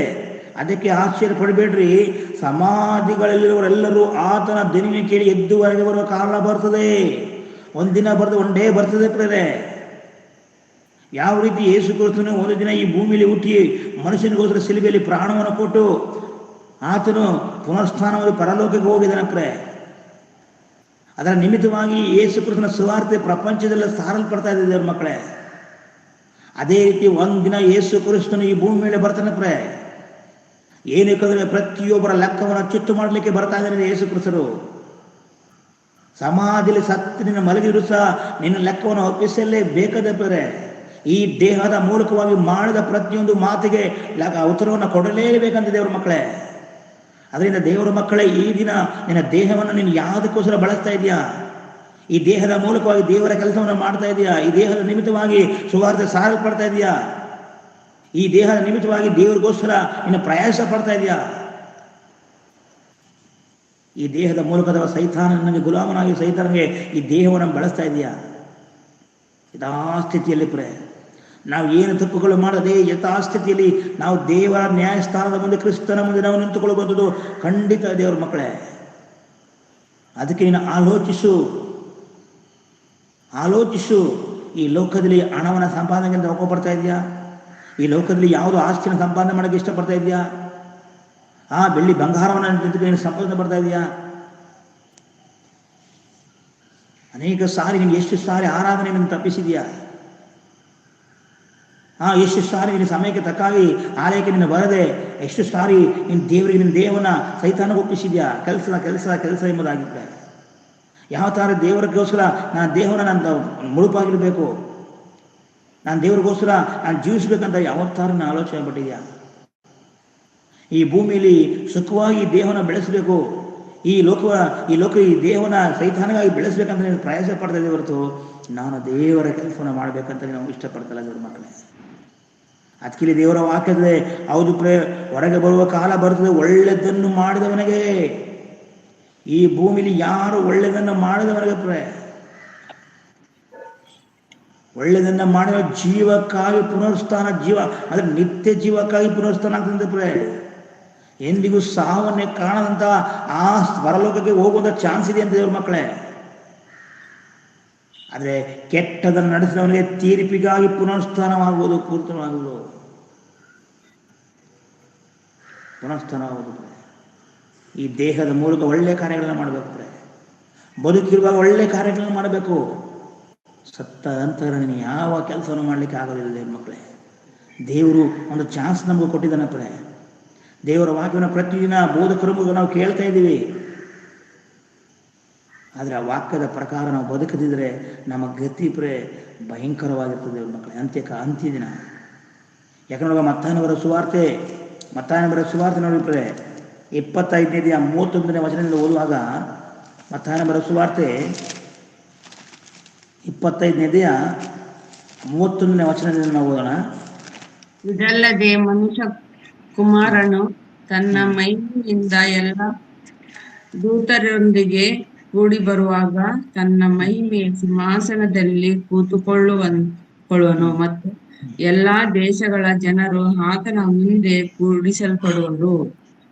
ಸಾಕು ಒಂದು ವೇಳೆ ದೇವ್ರ ಮಕ್ಕಳೇ ನೀವು ಮನೆಯಲ್ಲಿ ಆಮೇಲೆ ನೀವು ಓದ್ರಿ ಯಾಕಂದ್ರೆ ತುಂಬ ಇದು ದೊಡ್ಡ ಒಂದು ಇದಾದ್ರಿಂದ ಇದು ನೀವು ಒಂದು ವೇಳೆ ಫ್ರೀ ಇದ್ದಾಗ ಗಮನಿಟ್ಟು 25ನೇ ಅಧ್ಯಾಯ 30ರಿಂದ 41ನೇ ವಚನಗಳನ್ನ ನೀವು ಓದಿ 40-46 ಗಂಟೆ ನೀವು ಓದುವಾಗ ಅಲ್ಲಿ ನಿಮಗೆ ವಿಷಯ ಗೊತ್ತಾಗ್ತದೆ. ಅದನ್ನು ನಾನು ನಿಮಗೆ ಹೇಳ್ಬಿಡ್ತೀನಿ ಏನಂದರೆ ಮನುಷ್ಯಕೋನ ಯೇಸು ಕ್ರಿಸ್ತನು ಇನ್ನೊಂದನೆ ತನ್ನ ಮಹಿಮೆಯಿಂದ ಎಲ್ಲ ದೇವತರೊಂದಿಗೆ ಬರುವಂಥ ಕುಡಿಬರ್ತಂತೆ ಅಂದರೆ 2ನೇ ಬರಣದಲ್ಲಿ ಆತನ ಇಳಿದು ಬರ್ತಾನಂತೆ ಈ ಭೂಮಿ ಮೇಲೆ ಬರ್ತಾನಂತೆ. ಏನಕ್ಕಾಗಿ ನೋಡಿದ್ರೆ ನ್ಯಾಯ ತೀರಿಸೋದಕ್ಕೋಸ್ಕರ ಪ್ರತಿಯೊಬ್ಬನು ಒಳ್ಳೆಯದಕ್ಕಾಗಲಿ ಕೆಟ್ಟದಕ್ಕಾಗಿ ಈ ಲೋಕದಲ್ಲಿ ಮಾಡಿದ ಪ್ರತಿಯೊಂದು ಕಾರ್ಯಗಳಿಗೋಸ್ಕರ ಯೇಸು ಕ್ರಿಸ್ತನು ಬರ್ತಾನಂತೆ. ಅದಕ್ಕೆ ತನ್ನ ಮಹಿಮೆ ಸಿಂಹಾಸನದ ಕೂತುಗಳನ್ನು ಮತ್ತು ಎಲ್ಲ ದೇಶಗಳ ಜನರು ಆತನ ಮುಂದೆ ಕೂಡಿಸಲ್ಪಡುವರು. ಈ ಪ್ರಪಂಚದಲ್ಲಿ ಯಾರೆಲ್ಲ ಹುಟ್ಟಿದಾರೆ ಎಲ್ಲ ದೇಶದವರು ಪ್ರೇ, ಪ್ರತಿಯೊಬ್ಬ ದೇಶದವರು ದೇವರ ಮುಂದೆ ಅವರೆಲ್ಲರೂ ಕೂಡಿಸಲ್ಪಡ್ತಾರಂತೆ ಪ್ರೇ. ಆಗ ಅಲ್ಲಿ ದೇವರು ಏನು ಮಾಡ್ದಂತೆ, ಬೇರೆ ಬೇರೆ ಮಾಡ್ದಂತೆ ಪ್ರೇ, ಎರಡು ವಿಂಗಡ ಮಾಡ್ತಾನಂತೆ. ಅದನ್ನೇ ಹೇಳ್ತಾರದು, ಕುರುಬನು ಆಡುಗಳನ್ನು ಕುರಿಗಳನ್ನು ಬೇರೆ ಬೇರೆ ಮಾಡೋ ಪ್ರಕಾರ ಆತನು ಅವರನ್ನು ಬೇರೆ ಬೇರೆ ಮಾಡಿ ಕುರಿಗಳನ್ನು ತನ್ನ ಬಲಗಳಲ್ಲಿ ಆಡುಗಳನ್ನು ಎಡೆಗಳಲ್ಲಿ ನಿಲ್ಲಿಸುವನು. ಆಗ ಅರಸನು ತನ್ನ ಬಲಗಳಿದ್ದವರಿಗೆ, ನನ್ನ ತಂದೆಯ ಆಶೀರ್ವಾದ ಹೊಂದಿದವರೇ ಬನ್ನಿರಿ, ಲೋಕಾಲಿನ ನಿಮಗೋಸ್ಕರ ಸಿದ್ಧ ಮಾಡಲ್ಪಡ ರಾಜ್ಯವನ್ನು ಸ್ವಾಸ್ಥ್ಯವಾಗಿ ತೆಗೆದುಕೊಳ್ಳ್ರಿ. ಅಂದ್ರೆ ಲೋಕ ಉಂಟಾದಿಂದ ಆ ಪರಲೋಕವು ಸೃಷ್ಟಿಯಾಗಲ್ಪಟ್ಟಿದೆ. ಆದ್ರಿಂದ ಅವನ ತಂದೆಯ ಆಶೀರ್ವಾದ ಹೊಂದಿದವರೇ, ಯಾರೆಲ್ಲ ಈ ಭೂಮಿ ಮೇಲೆ ದೇವರ ಸೇವೆಯನ್ನು ಮಾಡಿದ್ದಾರೆ, ಪ್ರಾಮಾಣಿಕವಾಗಿ ಜೀವಿಸಿದ್ದಾರೆ, ಈ ದೇವರಿಗಾಗಿ ಬಳಸಿದ್ದಾರೆ, ಪ್ರತಿನಿತ್ಯ ದೇವರಿಗೋಸ್ಕರ ಕಷ್ಟಪಟ್ಟಿದ್ದಾರೆ, ಅಂಥವ್ರಿಗೆ ದೇವರು ಅಂತ ಮಾತು ಬಾಲಿ, ಓ ನನ್ನ ತಂದೆಯ ಆಶೀರ್ವಾದ ಹೊಂದಿದವರೇ. ಏನಕ್ಕೆ ಹೇಳ್ತಾನೆ ದೇವರವ್ರಿಗೆ? ಏನಕ್ಕೆ ದೇವರು ಹೇಳ್ತಾ ಇದ್ದಾನೆ? ಏನು ಗುಣಗ ಹೇಳ್ತಾನೆ, ನಾನು ಹಸಿದನ್ನು ನನಗೆ ಊಟಕ್ಕೆ ಕೊಟ್ಟಿದ್ದೀರಿ, ನಾನು ಬಾಯಾರಿದನ್ನು ನನಗೆ ಕುಡಿಯೋದಕ್ಕೆ ಕೊಟ್ಟಿದ್ದೀರಿ, ಪರದೇಶಿಯಾಗಿದೆ ನನ್ನ ಸೇರಿಸುವುದಕ್ಕೆ ಬಂದಿ, ಬಟ್ಟಿಲ್ಲದವನಾಗಿದ್ದನು ನನಗೆ ಊಟಕ್ಕೆ ಕೊಟ್ಟಿದ್ದೀರಿ, ರೋಗದಲ್ಲಿ ಬಿದ್ದಿದ್ದನ್ನು ನಾನು ಆರೈಕೆ ಮಾಡೋದಕ್ಕೆ ಬಂದಿದ್ದೀರಿ, ಸೆರೆಮನೆಯಲ್ಲಿದ್ದನ್ನು ನಾನು ನೋಡೋದಕ್ಕೆ ಬಂದಿದ್ದೀರಿ ಎಂದು ಹೇಳುವನು. ಅದಕ್ಕೆ ನೀತಿವಂತರು, ಸ್ವಾಮಿ, ಯಾವಾಗ ನೀನು ಹಸಿದು ಕಂಡು ನಿನಗೆ ಊಟಕ್ಕೆ ಕೊಟ್ಟೆವು, ಇದರಲ್ಲಿ ನೀನು ಬಾಯಾರಿದನ್ನು ಕಂಡು ಕುಡಿಯುವುದಕ್ಕೆ ಕೊಟ್ಟೆವು, ಯಾವಾಗ ನೀನು ಪರದೇಶಿಯಾಗಿದ್ದನು ಕಂಡು ಸೇರಿಸಿಕೊಂಡವು, ಇದರಲ್ಲಿ ನಿನಗೆ ಬಟ್ಟಿಲ್ಲದನ್ನು ಕಂಡು ಉಡುವುದಕ್ಕೆ ಕೊಟ್ಟೆವು, ಯಾವಾಗ ನೀನು ರೋಗದಲ್ಲಿ ಬಿದ್ದಿದ್ದು ಅಥವಾ ಸೆರೆಮನೆಯನ್ನು ಕಂಡು ನಿನ್ನನ್ನು ನೋಡುವುದಕ್ಕೆ ಬಂದವು ಎಂದು ಉತ್ತರವಾಗಿ ಹೇಳಿದರು. ಅದಕ್ಕೆ ಅರಸನು, ಈ ನನ್ನ ಸಹೋದರಿ ಕೇವಲ ಅಲ್ಪನಾದವನಿಗೆ ಏನು ಮಾಡಿದರೋ ಅದನ್ನು ನನಗೆ ಮಾಡಿದಾಗ ಆಯಿತು ಎಂದು ಹೇಳಿದನು. ನಿಮಗೆ ಸತ್ಯವಾಗಿ ಹೇಳ್ತೀನಿ. ಅಂದರೆ ಪ್ರೇ, ಸುವಾರ್ತೆ ನಿಮಿತ್ತವಾಗಿ ಸುವಾರ್ತೆ ನಿಮಿತ್ತವಾಗಿ ಯಾರು ಸತ್ಯವಾಕ್ಯವನ್ನು ಬೋಧಿಸ್ತಾ ಇದ್ದಾರೆ, ಯಾರು ಸುವಾರ್ತೆಗಾಗಿ ಪ್ರಯಾಸ ಪಡ್ತಾ ಇದ್ದಾರೆ, ಅಂತ ಸಹೋದರ, ನಿಜವಾದ ಸಹೋದರನು ಯಾರಂದ್ರೆ ಪ್ರೇ, ದೇವರ ವಾಕ್ಯದಿಂದ ನಡೆಯುವನೇ ಯೇಸು ಕ್ರಿಸ್ತನ ಸಹೋದರನು ಪ್ರೇ. ಈ ಭೂಮಿಯಲ್ಲಿ ಎಲ್ಲರೂ ಈ ವಾಕ್ಯ ನೋಡಿಕೊಂಡು ದಾನ ಧರ್ಮ ಮಾಡ್ತಿದ್ರೆ ಅದು ಸಮಾಜದಲ್ಲಿ ಮಾಡ್ಲಿ ಬಿಡಿ, ಆದರೆ ಆ ದಾನ ಧರ್ಮ ಅಲ್ಲ ಪ್ರೇ, ಇನ್ನು ದೇವರ ಸುವಾರ್ತೆ ನಿಮಿತ್ತವಾಗಿ. ಒಂದು ವೇಳೆ ರಾಮಸ್ವರರು ಕಷ್ಟಪಟ್ಟು ಆ ಸುವಾರ್ತೆ ಕಾರ್ಯಕ್ರಮವನ್ನು ಮಾಡ್ತಾ ಇದ್ದಾರೆ ಪ್ರೇ, ಆ ಸುವಾರ್ತೆ ಕಾರ್ಯಕ್ರಮದಲ್ಲಿ ಒಂದು ವೇಳೆ ನಿನಗೆ ಗೊತ್ತಿಲ್ಲದೆ ಕೆಲಸ ಕಾರ್ಯಗಳನ್ನು ಮಾಡ್ತಾ ಇರ್ಬೋದು, ನಿನ್ನ ಹಣವನ್ನು ಆ ಸುವಾರ್ತೆಗೆ ಸಹಾಯ ಮಾಡ್ತಾ ಇರ್ಬೋದು, ಅಥವಾ ಗೊತ್ತಿಲ್ಲದೆ ನಿನ್ನ ಕೆಲಸ ಕಾರ್ಯಗಳನ್ನ ಮಾಡ್ತಾ ಇರ್ಬೋದು, ನಿನ್ನ ಯಾರು ಗಮನಿಸ್ತೇ ಹೋಗ್ಬೋದು. ಯಾವಾಗ ಆ ಸುವಾರ್ತೆ ನಿಮಿತ್ತವಾಗಿ ನೀನು ನಿನ್ನ ದೇಹವನ್ನು ಒಂದು ವೇಳೆ ಅಲ್ಲಿ ವೆಚ್ಚ ಮಾಡ್ತೀಯೋ, ನಿನ್ನ ಹಣವನ್ನು ವೆಚ್ಚ ಮಾಡ್ತೀಯೋ, ಅಲ್ಲಿರುವಂಥ ಸೇವಕರನ್ನ ನೀನು ಗೌರವಿಸ್ತೀಯೋ, ಅಲ್ಲಿರುವಂಥ ಸೇವಕರನ್ನ ಬೋಧಿಸ್ತೀಯೋ, ಆಗ ಯೇಸು ಕ್ರಿಸ್ತನು ಹೇಳ್ತಾನೆ, ಆ ನ್ಯಾಯಸ್ಥಾನದಲ್ಲಿ ತಂದೆಯ ಆಶೀರ್ವಾದ ಹೊಂದಿದವರೇ, ನೀವು ಭೂಲೋಕದಲ್ಲಿ ಇರುವಾಗ ನನ್ನ ಸೇವೆಗೋಸ್ಕರ ಎಷ್ಟು ನೀವು ಕಷ್ಟಪಟ್ಟಿದ್ದೀರಿ. ಅನೇಕ ಸಾರಿ ಒಂದು ವೇಳೆ ಅನೇಕ ಸೇವಕರು ಕಷ್ಟದಲ್ಲಿರ್ತಾರೆ, ಅನೇಕ ಸಾರಿ ಅವರು ಊಟ ಇಲ್ಲದೆ ಬಟ್ಟೆಗಳಿಲ್ಲದೆ ಅವರು ದೇವರ ಸೇವೆಗೋಸ್ಕರ ಜೀವಿಸ್ತಾ ಇರ್ತಾರೆ. ಅಂತ ಸಂದರ್ಭದಲ್ಲಿ ನೀನು ಅವ್ರಿಗೋಸ್ಕರ ನೀನು ಸಹಾಯ ಮಾಡಿದಿ. ಒಂದು ವೇಳೆ ಅವರಿಗೆ ಮಾಡಿದ್ರೆ ನನಗೆ ಮಾಡದಾಯಿತು. ಯಾರು ದೇವರ ವಾಕ್ಯದ ನಿಮಿತ್ತವಾಗಿ, ಸುವಾರ್ಥ ನಿಮಿತ್ತವಾಗಿ ನೀನು ಸಹಾಯ ಮಾಡ್ತೀಯೋ, ಖಂಡಿತ ದೇವರು ನಿನ್ನನ್ನು ಪರಲೋಕ ರಾಜ್ಯದಲ್ಲಿ ಸೇರಿಸಲ್ಪಡ್ತಾನೆ ಪ್ರೇ. ನಿನ್ನ ದೇಹದ ಮೂಲಕ ಏನು ಒಳ್ಳೆಯ ಕೆಲಸಗಳನ್ನ ಮಾಡಿದೆ, ದೇವರು ಎಂದಿಗೂ ನಿನ್ನನ್ನು ಕೈ ಬಿಡೋದಿಲ್ಲ. ಪ್ರತಿಯೊಂದಕ್ಕೂ ಸಹ ದೇವರು ಲೆಕ್ಕವನ್ನು ಕೇಳಿ ನಂತರ ಆತನನ್ನ ಪರಲೋಕದಲ್ಲಿ ನಿನಗೆ ನಿತ್ಯ ಜೀವವನ್ನು ಕೊಡಲಿಕ್ಕೆ ಪ್ರೇ. ಆದ್ದರಿಂದ ದೇವರ ಮಕ್ಕಳೇ, ಇಲ್ಲಿ ಸುವಾರ್ಥ ನಿಮಿತ್ತವಾಗಿ ಇವತ್ತು ಮುಂಚಾನೆ ಎದ್ದು ನೀವು ಬರ್ತಾ ಇದ್ದೀರಿ ಪ್ರೇ, ಒಂದು ದಿನ ದೇವರು ನಿಮಗೆ ಲೆಕ್ಕವನ್ನು ಪ್ರೇ, ಖಂಡಿತವಾಗಿ ಉತ್ತಮವಾದ ಲೆಕ್ಕವನ್ನು ನಿಮಗೆ ಕೊಡಲಿಕ್ಕಿದ್ದಾನೆ ಪ್ರೇ. ಉತ್ತಮವಾದ ರೀತಿಯಲ್ಲಿ ದೇವರು ನಿಮ್ಮನ್ನು ಆಶ್ರಯಿಸಲಿಕ್ಕಿದ್ದಾನೆ. ಯಾಕಂದ್ರೆ ನಾವು ಮರಣಿಸಿದ ಕಣ್ಣು ಮುಚ್ಚಿದ ತಕ್ಷಣ ನಮ್ಗೆ ಗೊತ್ತಾಗ್ತದೆ ಪ್ರೇ, ದೇವರು ಆತನ ನಿಜವಾಗಲೂ ನಾವು ಮಾಡಿದ ಕಷ್ಟಕ್ಕೆ ನಮ್ಮ ದೇಹವನ್ನು ದೇವರ ಮುಂದೆ ನಾವು ಬಳಸೋದಕ್ಕೆ ಇವತ್ತು ಒಳ್ಳೆಯ ಪ್ರತಿಫಲ ನಮಗೆ ದೇವರು ಕೊಡ್ತಾನೆ ಎಂಬುದಾಗಿ ನಿರೀಕ್ಷೆ ನಮಗೆ ಬರ್ತದೆ ಪ್ರೇ. ಇಲ್ಲಿ ದೇವರು ಆ ಒಂದು ಕುರಿಗಳಿಗೆ ಹೋಲಿಸಿದಾನೆ ಪ್ರೇ, ಒಳ್ಳೆಯ ವಿಶ್ವಾಸಿಗಳನ್ನ, ಒಳ್ಳೆಯ ಕುರುಬರನ್ನ ಆ ಕುರಿಗಳಿಗೆ ಹೋಲಿಸಿದಾನೆ ಪ್ರೇ. ನನ್ನ ತಂದೆಯ ಆಶೀರ್ವಾದ ಹೊಂದಿದವರೇ, ಲೋಕಾದಿಯಿಂದ ಹೇಳ್ತಾನೆ ಪ್ರೇ, ಬನ್ನಿರಿ, ಲೋಕಾದಿಂದ ನಿಮಗೋಸ್ಕರ ಸಿದ್ಧ ಮಾಡಿದ ರಾಜ್ಯವನ್ನು ಸ್ವಾಸ್ಯವಾಗಿ ತಿಳಿದುಕೊಳ್ರಿ. ಸ್ವಾಸ್ಯ ಅಂದ್ರೆ ಪ್ರೇ ಆಸ್ತಿ ಪ್ರೇ. ಲೋಕಾದಿಂದ ನಾನು ದೇವರು ಪ್ರೇ ಆ ನಿತ್ಯ ಜೀವವನ್ನು ಕೊಡ್ತಾನೆ ಪ್ರೇ, ದೇಹದ ಮೂಲಕ ನೀನು ಮಾಡಿದ ಒಳ್ಳೆಯ ಕೆಲಸಕ್ಕೋಸ್ಕರ. ಆದರೆ ಪ್ರೇ ದೇವರಿಗೋಸ್ಕರ ದೇಹವನ್ನು ಬಳಸದಂತೆ ವ್ಯಕ್ತಿಗಳಿದೆ. ಸಮಯನ ವ್ಯರ್ಥವಾಗಿ ಕಳೆದಂಥವ್ರಿಗೆ, ಈ ಲೋಕದ ಪ್ರಕಾರ ಜೀವಿಸಿದಂಥವ್ರಿಗೆ ದೇವರು ಹೇಳೋದ ಮಾತು ಪ್ರಾರಂಭದ ಮಾತು ನೋಡಿ 41ನೇ ವಚನದಲ್ಲಿ, ಆಮೇಲೆ ಆತನ ಎಡಗಲಿದ್ದವರಿಗೆ ಶಾಪಗ್ರಸ್ತರೇ. ಸೊ ನೀವು ಶಾಪಗ್ರಸ್ತರು, ದರಿದ್ರ ನೀವು. ನೋಡಿ, ಯಾರೆಲ್ಲ ದೇಹವನ್ನು ದೇವರಿಗಾಗಿ ಬಳಸಿದರೆ ಅವ್ರಿಗೆ ದೇವರು ತಂದೆಯ ಆಶೀರ್ವಾದ ಹೊಂದಿದವ್ರೆ. ನೀವು ನನಗೆ ಬಟ್ಟೆ ಕೊಟ್ಟಿದ್ದೀರಿ, ಊಟ ಕೊಟ್ಟಿದ್ದೀರಿ, ನನ್ನ ಸರಣಿದಾಗ ನೋಡಕ್ಕೆ ಬಂದಿದ್ದೀರಿ. ಇವತ್ತು ಎಷ್ಟೋ ಸೇವೆಗಳು ದೇವರ ವಾಕ್ಯದ ನಿಮಿತ್ತವಾಗಿ ಕಷ್ಟದಲ್ಲಿದ್ದಾರೆ. ಸತ್ಯ ಸುವಾರ್ಥ ಸಾರುವಂಥವರು, ಅಂಥವ್ರು ನೀನು ಪೋಷಿಸಿದಿ, ಅಂಥ ಸುವಾರ್ಥದಲ್ಲಿ ನೀನು ಭಾಗಿಯಾಗಿದ್ದಿ.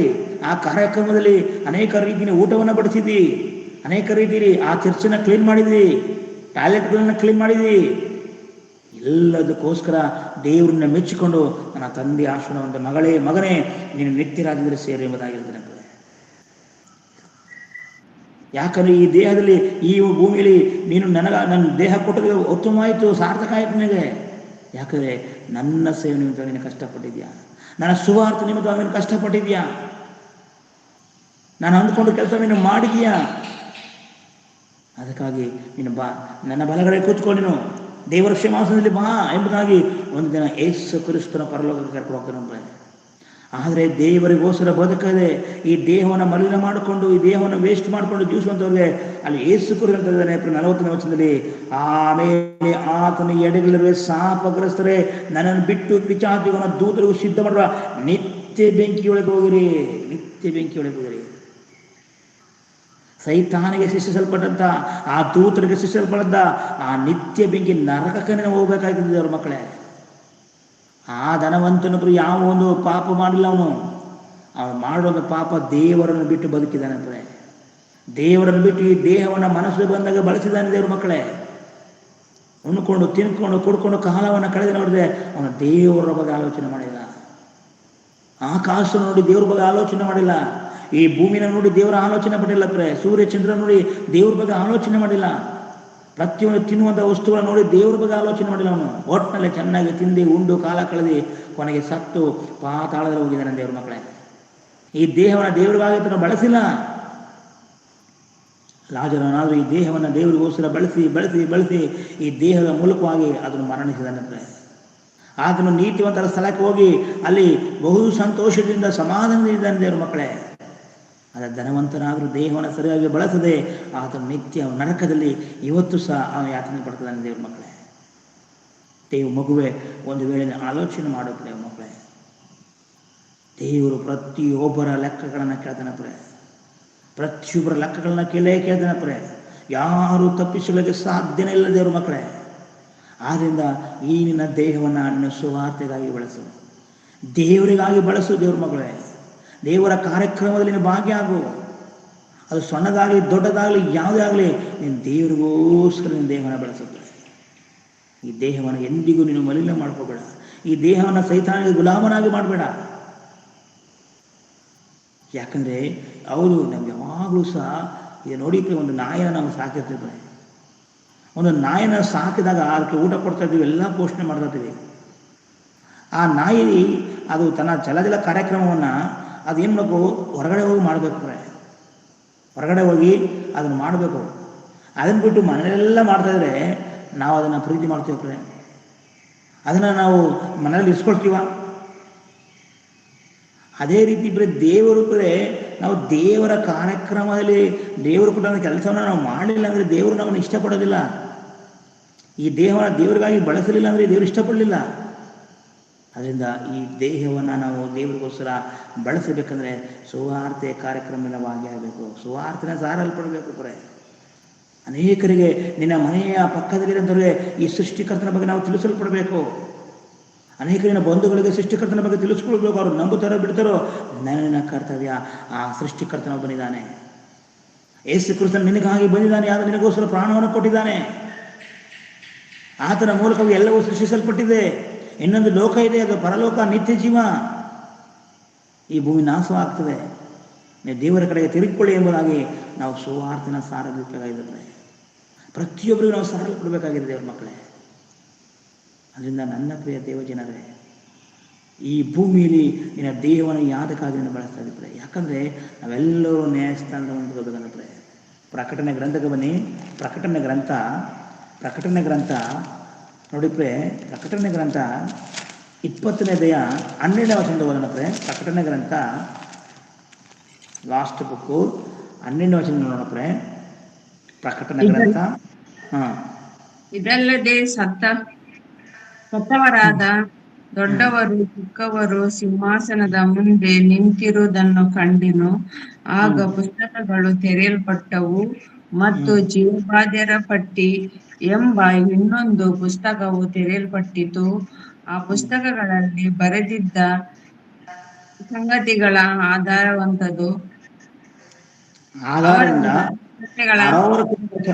ಪ್ರಕಾರ ಸತ್ತವರಿಗೆ ನ್ಯಾಯ ತೀರ್ಪಾಯಿತು. ಸಾಕುತ್ತೆ ಇದು ಹೇಳ್ತದೆ ನೋಡಿ. ಇದಲ್ಲದೆ ಸತ್ತವರಾದ ದೊಡ್ಡವರು ಚಿಕ್ಕವರು ಸಿಂಹಾಸನ ಮುಂದೆ ನಿಂತಿರುವುದನ್ನು ಕಂಡನು. ಅಂದ್ರೆ ಯೇಸು ಕ್ರಿಸ್ತನ 2ನೇ ಬರಣದಲ್ಲಿ ಪ್ರೇ ಸಮಾಧಿಯಿಂದ ಎಲ್ಲರೂ ಇದ್ದಾರೆ ಪ್ರೇ. ಆಗ ಸಿಂಹಾಸನ ನಿಂತಿರುವ ಪುಸ್ತಕಗಳು ಸೇರಲ್ಪಟ್ಟ ಪುಸ್ತಕಗಳು 2 ಪುಸ್ತಕ ಇದೆ ಪ್ರೇ. ಒಂದು ಪುಸ್ತಕ ನೋಡುವಾಗ ಕೀರ್ತನೆ ಪುಸ್ತಕ 139ನೇ ಅಧ್ಯಾಯದಲ್ಲಿ ಎಲ್ಲ ದಿನಗಳು ತನ್ನ ಪುಸ್ತಕದಲ್ಲಿ ಬರೆಯಲ್ಪಟ್ಟಿದೆ. ನೀನು ಹೀಗೆ ಬದುಕಬೇಕಂತ ದೇವರು ತನ್ನ ಪುಸ್ತಕದಲ್ಲಿ ಬರ್ಕೊಂಡಿದ್ದಾನೆ. ಆ ಪುಸ್ತಕದ ಪ್ರಕಾರ ನೀನು ಜೀವಿಸಲಿಲ್ಲ ಅಂದರೆ ನಿನ್ನ ಹೆಸರು ಆ ಪರಲೋಕದ ಜೀವದ ಪಟ್ಟಿಯಲ್ಲಿ ಬರೆದಿರಲ್ಲ ಪ್ರೇ. ನೋಡಿರ್ತಾನೆ ಪ್ರೇ. ಆ ಪುಸ್ತಕ ಅಂತ ಬರೆಯಲ್ಲ. ಪುಸ್ತಕಗಳು ಎಲ್ಲರಿಗೊಂದು ಪುಸ್ತಕ. ನೀನು ಯಾವಾಗ ಈ ಭೂಮಿ ಮೇಲೆ ಕಾಲಿಟ್ಟೆ ಆಗಲೇ ದೇವರು ನಿನ್ನ ದಿನಗಳನ್ನ ಬರೆಯಲ್ಪಟ್ಟಿದ್ದಾನೆ ಪ್ರೇ. ನೀನು ಹೀಗೆ ಜೀವಿಸಬೇಕು, ಹೀಗೆ ನೀನು ಮಾಡಬೇಕಂತ. ಅದನ್ನು ನೀನೇನು ಮಾಡಿದಿ ಅರ್ಥ ಮಾಡಿಕೊಳ್ಳದೆ ನಿನ್ನ ದೇಹವನ್ನು ನೀನು ಏನು ಮಾಡಿದೆ ಸೈತಾನಿಗೆ ಬಾಧಿಸ್ತನಾಗಿ ಬದುಕಿದೆಯಾ. ಅದಕ್ಕೆ ಪುಸ್ತಕಗಳು ತೆರಲ್ಪಟ್ಟವು ಮತ್ತು ಜೀವವಾದರ ಪಟ್ಟಿ ಇನ್ನೊಂದು ಪುಸ್ತಕ ತೆರಲ್ಪಡ್ತು ಪ್ರೇ. ಅಂದರೆ ನೀನು ಒಳ್ಳೆ ಕೆಲಸ ಮಾಡಿದಿಲ್ಲ, ಅವೆಲ್ಲವೂ ಸಹ ಆ ಜೀವವಾದರ ಪಟ್ಟಿಯಲ್ಲಿ ಬರೆಯಲ್ಪಟ್ಟಿದೆ ಅಂತ ದೇವ್ರ ಮಕ್ಕಳೇ. ಸುವಾರ್ತೆ ನಿಮಿತ್ತವಾಗಿ ನೀನು ಎಷ್ಟು ಕಷ್ಟಪಟ್ಟಿದೆ, ದೇವ್ರಿಗಾಗಿ ಎಷ್ಟು ನೀನು ಬದುಕಿದಿ, ಇವೆಲ್ಲವೂ ಸಹ ಏನಾಗ್ತದೆ ಆ ಜೀವವಾದರ ಪುಸ್ತಕದಲ್ಲಿ ನಿನ್ನ ಹೆಸರನ್ನು ಹಾಕ್ಬಿಟ್ಟು ನೀನು ಮಾಡಿದ ಎಲ್ಲ ಒಳ್ಳೆ ಕೆಲಸಗಳು ಬರೆಯಲ್ಪಡ್ತದೆ. ಆಲೋಚನೆ ಮಾಡಿದ್ರೆ ಇದು ಸತ್ಯ ಬೇರೆ. ಸತ್ಯವೇದ ನಮಗೆ ಸರಿಯಾದಂಥ ಮಾಹಿತಿಯನ್ನು ಕೊಡ್ತಾ ಇದೆ ದೇವ್ರ ಮಕ್ಕಳೇ. ಅದರಿಂದ ಪ್ರತಿಯೊಬ್ಬರು ನೀವು ಅರ್ಥ ಮಾಡಿಕೊಂಡು ಈ ದೇಹದ ನಿಮಿತ್ತವಾಗಿ ನೀವು ಸರಿಯಾದ ಬದುಕುವುದನ್ನು ಕಲ್ತ್ಕೊಳ್ಳಿಪ್ರೆ. ನನ್ನನ್ನು ಮೊದಲುಕೊಂಡು ಪ್ರತಿಯೊಬ್ಬರು ಸಹ ನಾವು ದೇವರಿಗೋಸ್ಕರ ಈ ದೇಹವನ್ನು ಬಳಸಬೇಕು. ಇಲ್ಲಾಂದರೆ ಒಂದು ದಿನ ನಾವು ಪುಸ್ತಕಗಳು ತೆರೆಯಲ್ಪಡ್ತದೆ.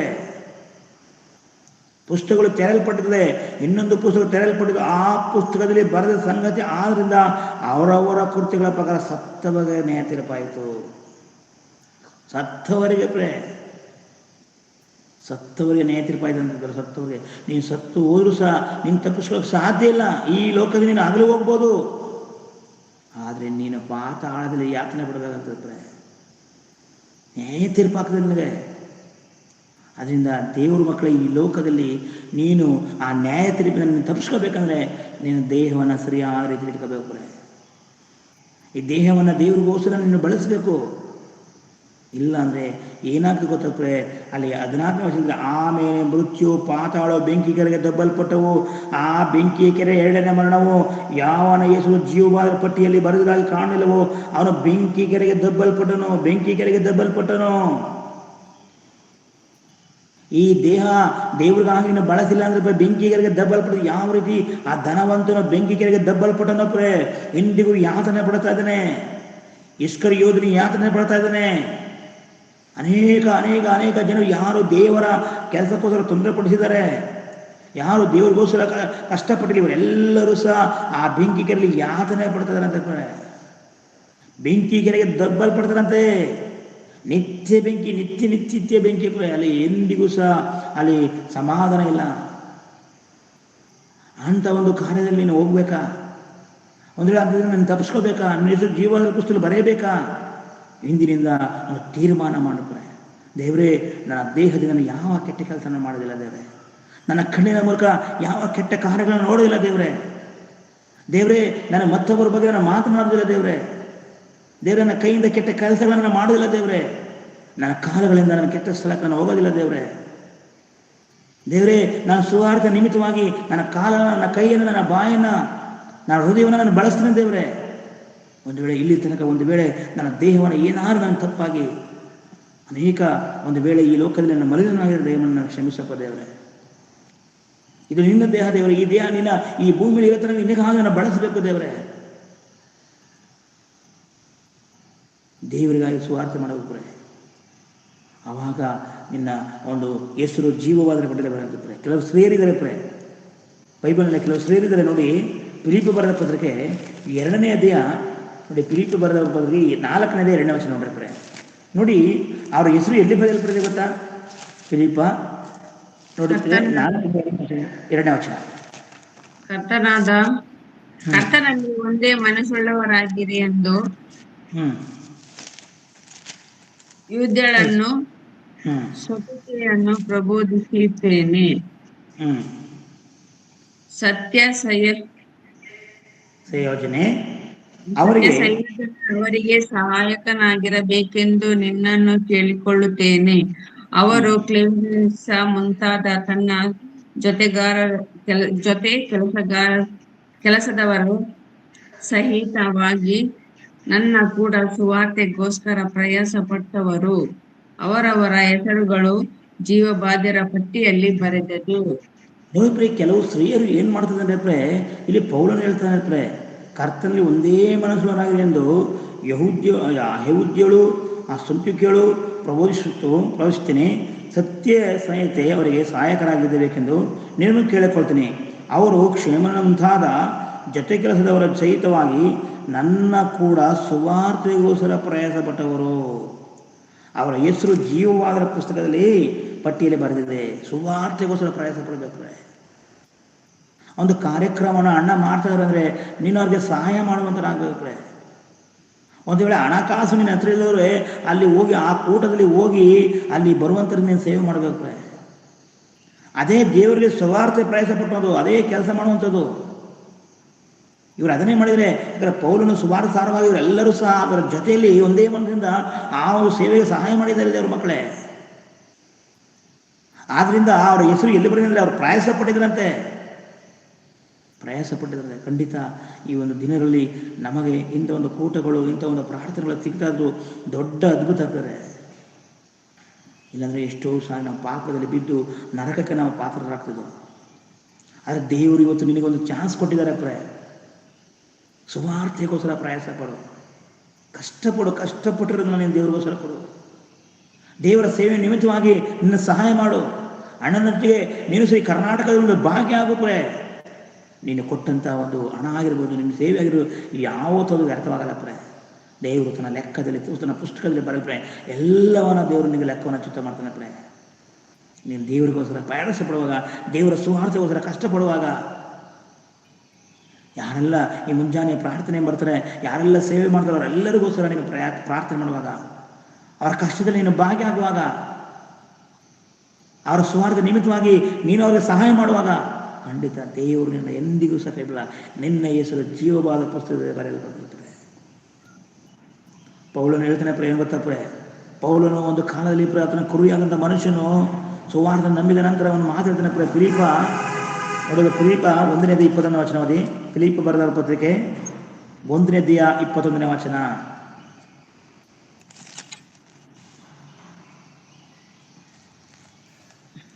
ನನಗಂತೂ ಬದುಕುವುದೆಂದರೆ ಕ್ರಿಸ್ತನೇ, ಸಾಯುವುದೇ ಲಾಭ. ಸಾಕು ನೋಡಿ, ನನಗಂತೂ ಬದುಕುವುದಂದ್ರೆ ಕ್ರಿಸ್ತನು. ಈ ದೇಹದಲ್ಲಿ ನಾನು ಬದುಕ್ತೀನಿ ಅಂದರೆ ಕ್ರಿಸ್ತನು ಬದುಕಬೇಕು. ಕ್ರಿಸ್ತನನ್ನು ಧರಿಸ್ಕೊಂಡಿದ್ದೀನಿ. ಈ ದೇಹ ಕ್ರಿಸ್ತನಿಗಾಗಿ ಅದು ಬದುಕಿದೆ. ಒಂದು ವೇಳೆ ಸತ್ತರೆ ನನಗೆ ಲಾಭ, ನೋಡಿ ಹೇಳ್ತೀನಿ, ನಾನು ಸತ್ತೋ ದಿನ ನನಗೆ ಲಾಭ ಸಿಗ್ತದೆ. ಅದು ನೀನು ಕೆಲಸ ಮಾಡಿದ ನಂತರ ನನಗೆ ಕೂಲಿ ದೊರಕುತ್ತದೆ. ಆ ಕೆಲಸ ಮಾಡೋ ಮುಂಚೆ ಯಾರು ನನಗೆ ಕೂಲಿ ಕೊಡೋಲ್ಲ. ಯಾವಾಗ ನೀನು ಕಷ್ಟಪಟ್ಟು ಕೆಲಸ ಮಾಡ್ತೀಯೋ, ಪ್ರಯಾಸಪಟ್ಟು ಕೆಲಸ ಮಾಡ್ತೀಯೋ, ನೀನು ಹಿಂದಿರುಗಿ ಹೋಗುವಾಗ ಆ ಸಾಹುಕಾರ ನಿನಗೆ ಸಂಬಳವನ್ನು ಕೊಡ್ತಾನೆ. ಯಾವಾಗ ಆ ಕೈಗೆ ನಿನಗೆ ಸಂಬಳ ಬರ್ತದೆ, ಇವನು ಕಷ್ಟಪಟ್ಟಿದ್ದಾನೆ, ಬೆಳಗಿಂದ ಸಂಜೆ ತನಕ ಕೆಲಸ ಮಾಡಿದ್ದಾನೆ, ತಗೋ ಇನ್ನು ಎಕ್ಸ್ಟ್ರಾ ಒಂದು ಕೂಲಿ ತಗೊಂಡಾಗ ಎಷ್ಟು ಸಂತೋಷದಿಂದ ಆ ಒಂದು ಕೂಲಿನ ತೆಗೆದುಕೊಂಡು ಮನೆಗೆ ಬರ್ತೀಯ. ಅದೇ ರೀತಿ ಒಂದು ದಿನ ನೀನು ಕ್ರಿಸ್ತನಿಗಾಗಿ ಬದುಕುವಾಗ ತತ್ತ ಮರುಕ್ಷಣ ನಿನಗೆ ಗೊತ್ತಾಗದೆ ಎಷ್ಟು ದೊಡ್ಡ ಕಾರ್ಯವನ್ನು ನಾನು ಮಾಡಿದೆ ಈ ಭೂಮಿಯಲ್ಲಿ, ದೇವರಿಗಾಗಿ ಎಷ್ಟು ಕೆಲಸ ಮಾಡಿದೆ, ನನ್ನ ದೇವರನ್ನ ಪ್ರತಿಫಲ ಕೊಡೋದು ನಿಮ್ಮದಾಗಿ ನೀನು ಸಂತೋಷ ಪಡುವ ದಿನ ಬರ್ತದೆ. ಅದರಿಂದ ಅಲ್ಲಿ ಹೇಳ್ತಾನೆ, ನನಗೆ ಬದುಕುವುದಂದರೆ ಕ್ರಿಸ್ತನೇ, ಸಾಯುವುದು ನನಗೆ ಲಾಭ. ಲಾಭ ಅದೇ ಅಂತಾನಪ್ರೆ. ಈ ದೇಹ ಕ್ರಿಸ್ತನಿಗೋಸ್ಕರ ಸಾಯಲ್ಪಡಬೇಕ್ರೆ, ಕ್ರಿಸ್ತನಿಗಾಗಿ ಪ್ರಯಾಸ ಪಡಬೇಕು. ಯಾವತ್ತಾರು ನೀನು ಕ್ರಿಸ್ತನ ನಿಮಿತ್ತ ಸುಸ್ತಾಗಿದೆಯಾ? ದೇವರ ವಾಕ್ಯವನ್ನು ಹೇಳಿ ಹೇಳಿ ಏನಾದರೂ ಸುಸ್ತಾಗಿದೆಯಾ? ದೇವರ ಸುವಾರ್ತನ ಹೇಳಿ ಹೇಳಿ ನೀನು ದೇವನ ಬಳಸ್ತಿದ್ಯಾ? ಆಯಾಸಪಟ್ಟಿದ್ಯಾ? ನಾವು ಪ್ರಯಾಣದಲ್ಲೂ ಎಲ್ಲೋ ಒಂದು ಮದುವೆ ಸುಸ್ತಾಯಿತು ಅಂತ ಹೇಳ್ತೀವಿ, ಎಲ್ಲೋ ಒಂದು ಕಾರ್ಯವನ್ನು ಮಾಡಿ ನಾವು ಸುಸ್ತಾಯಿತು ಅಂತ ಹೇಳ್ತೀವಿ. ಆದರೆ ಯಾವತ್ತಾರೆ ದೇವರ ಸುವಾರ್ತನೆ ಸಾರಿ ನಮಗೆ ಸುಸ್ತಾಯಿತು ಅಂತ ಹೇಳಿದ್ಯಾ? ದೇವ್ರ ನಿಮಿತ್ತವಾಗಿ ನೀನು ಕಷ್ಟಪಟ್ಟಿದ್ಯಾ? ಈ ದೇಹವನ್ನು ದೇವ್ರಿಗೋಸ್ಕರ ಕೂತ್ಕೊಂಡು ದೇವ್ರವಾಗಿ ಕೇಳ್ತಿದ್ಯಾ? ಆದ್ದರಿಂದ ಈ ದೇಹವನ್ನು ದೇವರಿಗಾಗಿ ಬೆಳೆಸಬೇಕು. ಈಗ ದೇವರಿಗಾಗಿ ನೀನು ಬದುಕಬೇಕು. ದೇವರು ನಂಬಿದರೆ ಸಂತೋಷ ಅಲ್ಲ ಪ್ರ. ಏನು ದೇವ್ರು ನಂಬಿಬಿಟ್ಟದು ಸಂತೋಷ ಅಲ್ಲ. ಎಲ್ಲರೂ ನಂಬ್ತಾರೆ ಕಷ್ಟ ಬಂದಾಗ ದೇವ್ರನ್ನ, ಅದಲ್ಲ ಪ್ರ. ದೇವರ ನಿಮಿತ್ತ ಸುವಾರ್ಥ ಸಾರಬೇಕು, ಕಷ್ಟ ಬರಬೇಕು ಪ್ರ. ಯಾಕಂದರೆ ಅಪೊಸ್ತಲರಾಗಿರ್ಬೋದು ಅನೇಕರು ಎಷ್ಟು ಕಷ್ಟಪಟ್ಟಿದ್ದಾರೆ ಪ್ರ ಈ ದೇಹದ ಮೂಲಕವಾಗಿ ಪ್ರ. ಅವರೆಲ್ಲರೂ ದೇವ್ರು ನಂಬಿ ಮನೇಲಿ ಕೂತ್ಕೊಳ್ಳಿಲ್ಲ, ಅವರು ಪ್ರಯಾಣ ಮಾಡಿದ್ರು ಪ್ರ. ಪೇತ್ರನಿಗೆ ರಾಶಿ ಮೀನಿಸಿದ್ದು ಅದನ್ನು ಮಾರ್ಬಿಟ್ಟು ಎಷ್ಟೋ ಜನ ಅವನು ಸಂಪಾದನೆ ಮಾಡ್ಕೊಂಡು ಜೀವನ ಮಾಡ್ತಾ ಇರ್ತಾರೆ ಪ್ರ. ಆದರೆ ಆ ನಿಮಿತ್ತವಾಗಿ ಅವನೆಲ್ಲವನ್ನು ಅಲ್ಲಿ ಬಿಟ್ಟು ದೇವರ ಸುವಾರ್ತೆಗೆ ಸಾಗಲ್ಪಟ್ಟನ ಪ್ರ. ಮತ್ತಾಯನು ಭಯಂಕರ ಸುಂಕದವನು, ಭಯಂಕರ ಆಸ್ತಿವಂತನಾಗಿರ್ಬೋದಾಯಿತು. ಆ ಕೆಲಸವನ್ನು ಅಲ್ಲೇ ಬಿಟ್ಟು ಆತನ ತನ್ನ ದೇಹವನ್ನು ದೇವರಿಗಾಗಿ ಬಳಸಲ್ಪಟ್ಟ ಪ್ರ. ನಮ್ಮ ದೇಶಕ್ಕೆ ಬಂದ ತೋಮನು ಪುರೆ ಎಷ್ಟೋ ಅದ್ಭುತ ಕಾರ್ಯಗಳನ್ನು ಮಾಡ್ತಾ ಇದ್ದಾರೆ, ಚೆನ್ನಾಗಿ ಜೀವಿಸಬಹುದಾಯಿತು. ಆದರೆ ಕ್ರಿಸ್ತನ ನಿಮಿತ್ತವಾಗಿ ತಮ್ಮ ದೇಹವನ್ನು ಮರಣಕ್ಕೆ ಒಪ್ಪಿಸ್ತಾರೆ ದೇವ್ರ ಮಕ್ಕಳೇ. ಪೌಲನು ಎಷ್ಟು ದೊಡ್ಡ ಸಹಕಾರನೂ ಪುರ ಆಗಿನ ಕಾಲದಲ್ಲಿ ಎಲ್ಲವನ್ನ ಬಿಟ್ಟು ಅವನ ದೇವರಿಗೋಸ್ಕರ ತನ್ನ ರಕ್ತ ಸಾಕ್ಷಿ ಸಹಿತಾನ ದೇವ್ರ ಮಕ್ಕಳೇ. ಸ್ಟೇಫನನ್ನು ನೋಡಿ ಪ್ರ. ಇವರೆಲ್ಲರೂ ನೋಡುವಾಗ ತಮ್ಮ ದೇಹವನ್ನು ದೇವರ ನಿಮಿತ್ತವಾಗಿ ತಮ್ಮ ಕಳ್ಕೊಂಡಿದ್ದಾರೆ ಹೊರತು ಪ್ರ. ಅವರ ದೇಹವನ್ನು ಸೈತಾನ ಗುಲಾಮನ ಮಾಡಲಿಲ್ಲ ಪ್ರ. ಹಣಕ್ಕಾಗಿ ಆಸ್ತಿಗಾಗಿ ಈ ಲೋಕದಲ್ಲಿ ಅವರು ಯಾರೂ ಕಾಪಾಡಲಿಲ್ಲ ದೇವ್ರ ಮಕ್ಕಳೇ. ಅವರ ಗುರಿ ಒಂದೇ ಒಂದು, ನಾವು ಸ್ವಾರ್ಥ ಸಾರಬೇಕು, ದೇವರ ಕೆಲಸ ಮಾಡಬೇಕು, ದೇವರಿಗಾಗಿ ಬದುಕಿ ಈ ಭೂಮಿಯಲ್ಲಿ ನಾವು ಅಗಲಿ ಹೋಗಬೇಕು. ಯಾಕಂದರೆ ನನಗೆ ನಿತ್ಯ ಜೀವ ಸಿಗ್ತದೆ, ನನಗೆ ಪರಲೋಕ ಕೊಡ್ತದೆ. ಮೋಸಿಸ ದೇವರೇ, ನನಗೆ ಈ ಒಂದು ಪಾಪ ಭೋಗಗಳು ಬೇಡ, ನನಗೆ ನಾನು ದೇವ ಜನರಿಗೆ ನನ್ನ ಕಷ್ಟ ಅನುಭವಿಸ್ತೇನೆ. ಆ ಬ್ರಾಹ್ಮಣರು ಅಲ್ಲಲ್ಲಿ ಡೇರಿಗಳು ಹಾಕೊಂಡು ಪ್ರೆ. ಉದ್ದೇಶ ಇವರೆಲ್ಲರೂ ಹುಚ್ಚರಲ್ಲ ಪ್ರೆ, ಇವರೆಲ್ಲರೂ ಜ್ಞಾನವಂತಿಗಳು. ಯಾಕಂದರೆ ಸತ್ತ ನಂತರ ನಮಗೆ ತೀರ್ಪಿದೆ, ನಾವು ನ್ಯಾಯಸ್ಥಾನ ನಿಂತ್ಕೊಳ್ಬೇಕಾಗ್ತದೆ. ಯಥಾಸ್ಥಿತಿಯಲ್ಲಿ ಈ ದೇಹದ ಮೂಲಕವಾಗಿ ನಾವು ಲೆಕ್ಕ ಕೊಡಬೇಕಾಗ್ತದೆ ಅವ್ರಿಗೆ ಗೊತ್ತಿತ್ತು ಪ್ರೆ. ಅದಕ್ಕಾಗಿ ಈ ದೇಹವನ್ನು ಅವರೆಂದಿಗೂ ಮಲಿನ ಮಾಡಿಕೊಳ್ಳದೆ ಪ್ರತಿನಿತ್ಯ ಪ್ರತಿ ಗಳಿಗೆಲೂ ದೇವರ ಸೇವೆಗಾಗಿ ಈ ದೇಹವನ್ನು ಬೆಳೆಸಿದ್ದಾರೆ ಪ್ರೆ. ನನ್ನ ಪ್ರೀತಿಯ ಸಹೋದರನೇ, ಹೌದು, ಇಂದಿನಿಂದ ನಿನ್ನ ದೇಹವನ್ನು ನೀನು ಯಾವ ರೀತಿ ಬಳಸಲ್ಪಡ್ತೀಯ? ಇಂದಿನಿಂದ ಈ ದೇಹದ ನಿಮಿತ್ತವಾಗಿ ನಿನ್ನ ದೇವರನ್ನ ಮಹಿಮೆಪಡಿಸ್ತೀಯ, ಅಥವಾ ಈ ದೇಹದ ನಿಮಿತ್ತವಾಗಿ ಸೈತಾನಿಗೆ ಬಾಧಿಸ್ತನಾಗಿ ಈ ಲೋಕದಲ್ಲಿ ಕುಡ್ಕೊಂಡು ತಿನ್ಕೊಂಡು ಅನೇಕ ಕಾರ್ಯಗಳು ಮಾಡ್ಕೊಂಡು ಕಾಲ ಕಳೆದು ಹಾಕಕ್ಕೆ ಹೋಗ್ತೀಯ? ಇಲ್ಲಾಂದರೆ ದೇವರ ಸೇವೆಯನ್ನು ಮಾಡಿಕೊಂಡು ಪ್ರಯಾಸಪಟ್ಟು ಆ ನಿತ್ಯ ಲೋಕಕ್ಕೆ ಹೋಗ್ತೀಯ ಅಂತ ನೀನು ತೀರ್ಮಾನ ಮಾಡು. ಯಾಕಂದರೆ ಯಥಾಸ್ಥಿತಿಯಲ್ಲಿ ನಾವು ದೇವರ ಕ್ರಿಸ್ತನ ಮುಂದೆ ನಾವು ನಿಂತ್ಕೋಬೇಕಂದ್ರೆ, ಅದರಿಂದ ದೇವ್ರ ಮಕ್ಕಳಿಗೆ ವಾಕ್ಯವನ್ನು ಅರ್ಥ ಮಾಡಿಕೊಂಡು ಇರುವಂಥ ಕಾಲ ನಮ್ಮೊಂದು ಆದಷ್ಟು ಮಟ್ಟಿಗೆ ನಾವು ಸುವಾರ್ತೆ ಕಾರ್ಯಕ್ರಮ ಮಾಡೋಣ. ಈ ಸತ್ಯ ಸುವಾರ್ತೆ ಕರ್ನಾಟಕಕ್ಕೆ ಹೋಗಲಿ ಅಂತ ನಾವೆಲ್ಲರೂ ಸಹ ಪ್ರಯಾಸಪಟ್ಟು ಪ್ರಾರ್ಥಿಸೋಣ. ಅನೇಕರಿಗೆ, ನಮ್ಮ ನೆರೆಯವರಿಗೆ ಅನೇಕರಿಗೆ ನಾವು ಹೇಳೋಣ. ಇಂಥ ಒಂದು ಕೂಟ ಈ ಗೂಗಲ್ ಮೀಟಿಂಗಲ್ಲಿದೆ, ದಯಮಾಡಿ ಬಂದು ಅಟೆಂಡ್ ಮಾಡಿ, ವಾಕ್ಯಗಳನ್ನ ಕೇಳ್ರಿ, ಸತ್ಯ ಸುವಾರ್ತೆ ನಂಬ್ರಿ ಅಂತ ನಾವು ಪ್ರತಿಯೊಬ್ಬರಿಗೂ ಸಾರುತ್ತಾ ಈ ಭೂಮಿಯಲ್ಲಿ ಜೀವಿಸಿ ಕ್ರಿಸ್ತನಿಗಾಗಿ ದೇಹವನ್ನು ಬಳಸೋಣ ಅಂತ ಹೇಳ್ತಾ, ದೇವರು ತಾನೇ ಈ ವಾಕ್ಯದ ಮೂಲಕ ನಾನು ನಿಮ್ಮನ್ನು ಆಶ್ವಾಸಲೆಂಬುದಾಗಿ ಹೇಳ್ತಾ ನನ್ನ ಮಾತುಗಳನ್ನು ಮುಗಿಸ್ತೀನಿ ಪ್ರೇ. ನಾವೆಲ್ಲರೂ ಕಣ್ಣುಗಳು ಮುಚ್ಚಿ ನಾವು ಚಿಕ್ಕದಾಗಲಿ ಪ್ರಾರ್ಥನೆ ಮಾಡಿ ಈ ಒಂದು ಕಾರ್ಯಕ್ರಮ ಮುಗಿಸೋಣ ಪ್ರೇ. ಪರಮ ಪ್ರೀತಿಯುಳ್ಳ ತಂದೆಯಾದ ದೇವರೇ, ಅಮೂಲ್ಯವಾದ ಸಮಯಕ್ಕಾಗಿ ನಿಮಗೆ ವಂದನೆಗಳಪ್ಪ ತಂದೆ. ಇಲ್ಲಿ ತನಕ ದೇವರಿಗಾಗಿ ನೀವು ದೇಹವನ್ನು ಬಳಸು, ಬಳಸಿದರೆ ಏನಾಗುತ್ತದೆ ಎಂಬ ಅದ್ಭುತವಾದ ಸಂದೇಶವನ್ನು ದೇವರೇ ನಿನ್ನ ಮಕ್ಕಳಿಗೆ ದೇವರೇ ನಾನು ಸಾರಲ್ಪಟ್ಟಿದ್ದೀನಪ್ಪ. ದೇವರೇ, ನನ್ನ ನಿಮಿತ್ತ ಒಂದು ಪ್ರತಿಯೊಬ್ಬರು ಈ ವಾಕ್ಯವನ್ನು ಅರ್ಥ ಮಾಡಿಕೊಂಡು ಈ ಭೂಮಿಯಲ್ಲಿ ದೇಹವನ್ನು ಕರ್ತನೆ ನಿನಗಾಗಿ ನಿನ್ನ ಸೇವೆಗಾಗಿ ಬೆಳೆಸುವಂಥ ಒಂದು ಕೃಪೆಯನ್ನು ಗ್ರಹಿಸಪ್ಪ. ರಕ್ಷಕನಾದ ತಂದೆಯ ದೇವರೇ, ನಿನ್ನ ಮಗನನ್ನೇ ಈ ಲೋಕದಲ್ಲಿ ಬಲಿಯಾಗಿ ನಿನಗೆ ಕೊಟ್ಟಿದೆಯಪ್ಪ. ನಾವು ಸಹ ಈ ಭೂಮಿಯಲ್ಲಿ ದೇವರೇ ನಿನಗಾಗಿ ಬಲಿಯಾಗಿ, ನಿನಗಾಗಿ ದೇವರ ಸ್ವಾರ್ಥ ನಿಮಿತ್ತವಾಗಿ ದೇವರನ್ನ ಕಷ್ಟಪಟ್ಟು ಆ ಮಹಾಪರಲೋಕವನ್ನು ಪಡೆದುಕೊಳ್ಳುವ ಕೃಪೆಯನ್ನು ಗ್ರಹಿಸು ತಂದೆ. ಯಾರೆಲ್ಲ ಇಲ್ಲಿ ತಲೆಭಾಗಗಳ ಬಾಗಿದರೆ ದೇವರೇ, ಅವರೆಲ್ಲರನ್ನ ಹೆಸರಾಗಿ ನೀವು ಆಶ್ವಾಸಪ್ಪ ದೇವರೇ. ಆತ್ಮಿಕವಾಗಿ ಬೆಳೆದು ದೇವರೇ, ಅವರ ಕುಟುಂಬ ಸಹಿತವಾಗಿ ದೇವರೇ ನಿನಗಾಗಿ ಬದುಕಲಪ್ಪ ದೇವರೇ. ಅಪ್ಪ, ಈ ಒಂದು ಕೂಟದಲ್ಲಿ ಪ್ರಯಾಸ ಪಡುವಂಥ ಪ್ರತಿಯೊಂದು ಮಕ್ಕಳಾಗಿ ಪ್ರಾರ್ಥಿಸ್ತೀನಿ ದೇವರೇ. ಈ ಸೇವೆ ಇಷ್ಟೊಂದು ಅದ್ಭುತವಾಗಿ ನಡೆತಿದ್ದಕ್ಕಾಗಿ ನಿಮಗೆ ವಂದನೆಗಳಪ್ಪ. ತಂದೆ ರಾಮು ಸಹಕಾರಿ ಪ್ರಾರ್ಥಿಸ್ತೀನಿ ದೇವರೇ. ಅವರು ಪಡುವಂಥ ಎಲ್ಲ ಪ್ರಯಾಸಕ್ಕಾಗಿ ನಿಮಗೆ ವಂದನೆಗಳಪ್ಪ. ಕರ್ನಾಟಕದಲ್ಲಿ ದೇವರೇ ಆ ಮಗನ ಉಪಯೋಗಿಸ್ತಾ ಇದೆ ದೇವರೇ. ದೇವರೇ ಅವರನ್ನು ಮುಚ್ಚು, ಅವರ ಕುಟುಂಬವನ್ನು ಮುಟ್ಟು ದೇವರೇ. ದೇವರೇ ಕರ್ತನೆ 11 ತಾರೀಕು 12 13 ತಾರೀಕು ನಡೆಯುವಂಥ ಆ ಒಂದು ಕರ್ತನೆ ಬೈಬಲ್ ಎಕ್ಸಾಮ್ಗಾಗಿ ಪ್ರಾರ್ಥಿಸ್ತೀನಿ. ಆ ಕೂಟಕ್ಕಾಗಿ ಪ್ರಾರ್ಥಿಸ್ತೀನಪ್ಪ ದೇವರೇ. ಅದಕ್ಕೆ ಬೇಕಾದ ಎಲ್ಲ ಖರ್ಚು ವೆಚ್ಚಗಳನ್ನು ದೇವರೇ ನೀನು ಒದಗಿಸಿಕೊಡು ದೇವರೇ ಸ್ವಾಮಿ. ದೇವರೇ, ಅದೇ ರೀತಿ ಮನೋಜ್ ಕುಮಾರ್ಗೋಸ್ಕರ ದೇವರೇ ಅವ್ರ ಕುಟುಂಬವನ್ನು ಆಶ್ರಯಿಸು ದೇವರೇ, ಅವರ ತಂದೆ ತಾಯಿಗಳನ್ನು ಆಶ್ರಯಿಸು ದೇವರೇ. ಅದೇ ರೀತಿ ದೇವರೇ ಕರ್ತನೆ ದೇವನೇ ಅಣ್ಣಗಾಗಿ ಅಣ್ಣನಿಗಾಗಿ ಪ್ರಾರ್ಥಿಸ್ತೀನಪ್ಪ ದೇವರೇ. ಅವ್ರನ್ನ ಸಹ ಮುಚ್ಚು ಬಲಪಡಿಸು. ಅಂಜಿ ಬ್ರದರ್ಗೋಸ್ಕರ ಪ್ರಾರ್ಥಿಸ್ತೀನಪ್ಪ ದೇವರೇ. ನವೀನ್ ಬ್ರದರ್ಗೋಸ್ಕರ ಪ್ರಾರ್ಥಿಸ್ತೀನಪ್ಪ ದೇವರೇ. ಅದೇ ರೀತಿ ಕರ್ತನೆ ದೇವರೇ ಗಂಗರಾಜಗೋಸ್ಕರ ಪ್ರಾರ್ಥಿಸ್ತೀನಿ ದೇವರೇ. ಮಂಜುನಾಥಕ್ಕಾಗಿ ಪ್ರಾರ್ಥಿಸ್ತೀನಪ್ಪ ದೇವರೇ.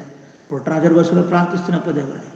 ಅವರೆಲ್ಲರನ್ನ ದೇವರೇ ಅವ್ರ ಸುವಾರ್ತೆ ನಿಮಿತ್ತವಾಗಿ ಕಷ್ಟಪಡ್ತಾರಪ್ಪ ದೇವರೇ ಸ್ವಾಮಿ. ಅಪ್ಪ ಹರೀಶ್ ಕುಮಾರ್ಗೋಸ್ಕರ ಪ್ರಾರ್ಥಿಸ್ತೀನಪ್ಪ. ಸಾಯಿ ಕಿರಣಗೋಸ್ಕರ ಪ್ರಾರ್ಥಿಸ್ತೀನಿ ದೇವರೇ. ಶ್ರೀಬಾ ಸಿಸ್ಟರ್ಗಾಗಿ ಪ್ರಾರ್ಥಿಸ್ತೀನಪ್ಪ. ಪ್ರತಿಯೊಬ್ಬರನ್ನು ದೇವರೇ ಕಾಪಾಡು. ಈಗ ದೇವರೇ ಸುವಾರ್ತೆ ನಿಮಿತ್ತವಾಗಿ ಕಷ್ಟಪಡೋ ಎಲ್ಲ ಮಕ್ಕಳಿಗಾಗಿ ಪ್ರಾರ್ಥಿಸ್ತೀನಿ. ಪ್ರತಿಯೊಬ್ಬರು ಪ್ರಯಾಸಪಟ್ಟು ಈ ಕರ್ನಾಟಕದಲ್ಲಿ ಉತ್ತಮವಾದ ಸೇವೆಯನ್ನು ಮಾಡಿ ದೇವರೇ ಅಪ್ಪ ನಿನ್ನ ರಾಜ್ಯದಲ್ಲಿ ಸೇರ್ಲಿಕ್ಕೆ ಸಹಾಯ ಮಾಡಪ್ಪ ದೇವರೇ.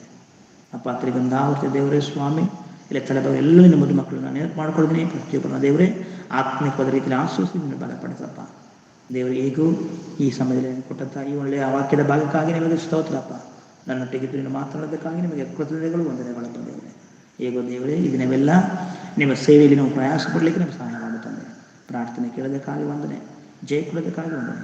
ಯೇಸು ಸ್ವಾಮಿ ಹೆಸರು ತಂದೆ, ಆಮೆನ್. ಆಮೇಲೆ ಪ್ರಾರ್ಥನಾಶ್ರವನ್ನು ಕೊಡ್ತಾರೆ. ತಂದೆಯಾದ ದೇವರ ಪ್ರೀತಿಯು, ಯೇಸು ಕ್ರಿಸ್ತನ ಕೃಪೆಯು, ಪರಿಶುದ್ಧಾತ್ಮನ ಸಹವಾಸನತೆಯು ಈಗ ತಾನೇ ದೇವರ ವಾಕ್ಯದ ಮಕ್ಕಳೊಟ್ಟಿಗೂ ದೇವದಾಸನಿಗೂ ನಿತ್ಯ ಕಾಲಕ್ಕೂ ನಿರಂತರವೂ ಇರಲಿ. ಆಮೇಲೆ ಎಲ್ಲರಿಗೂ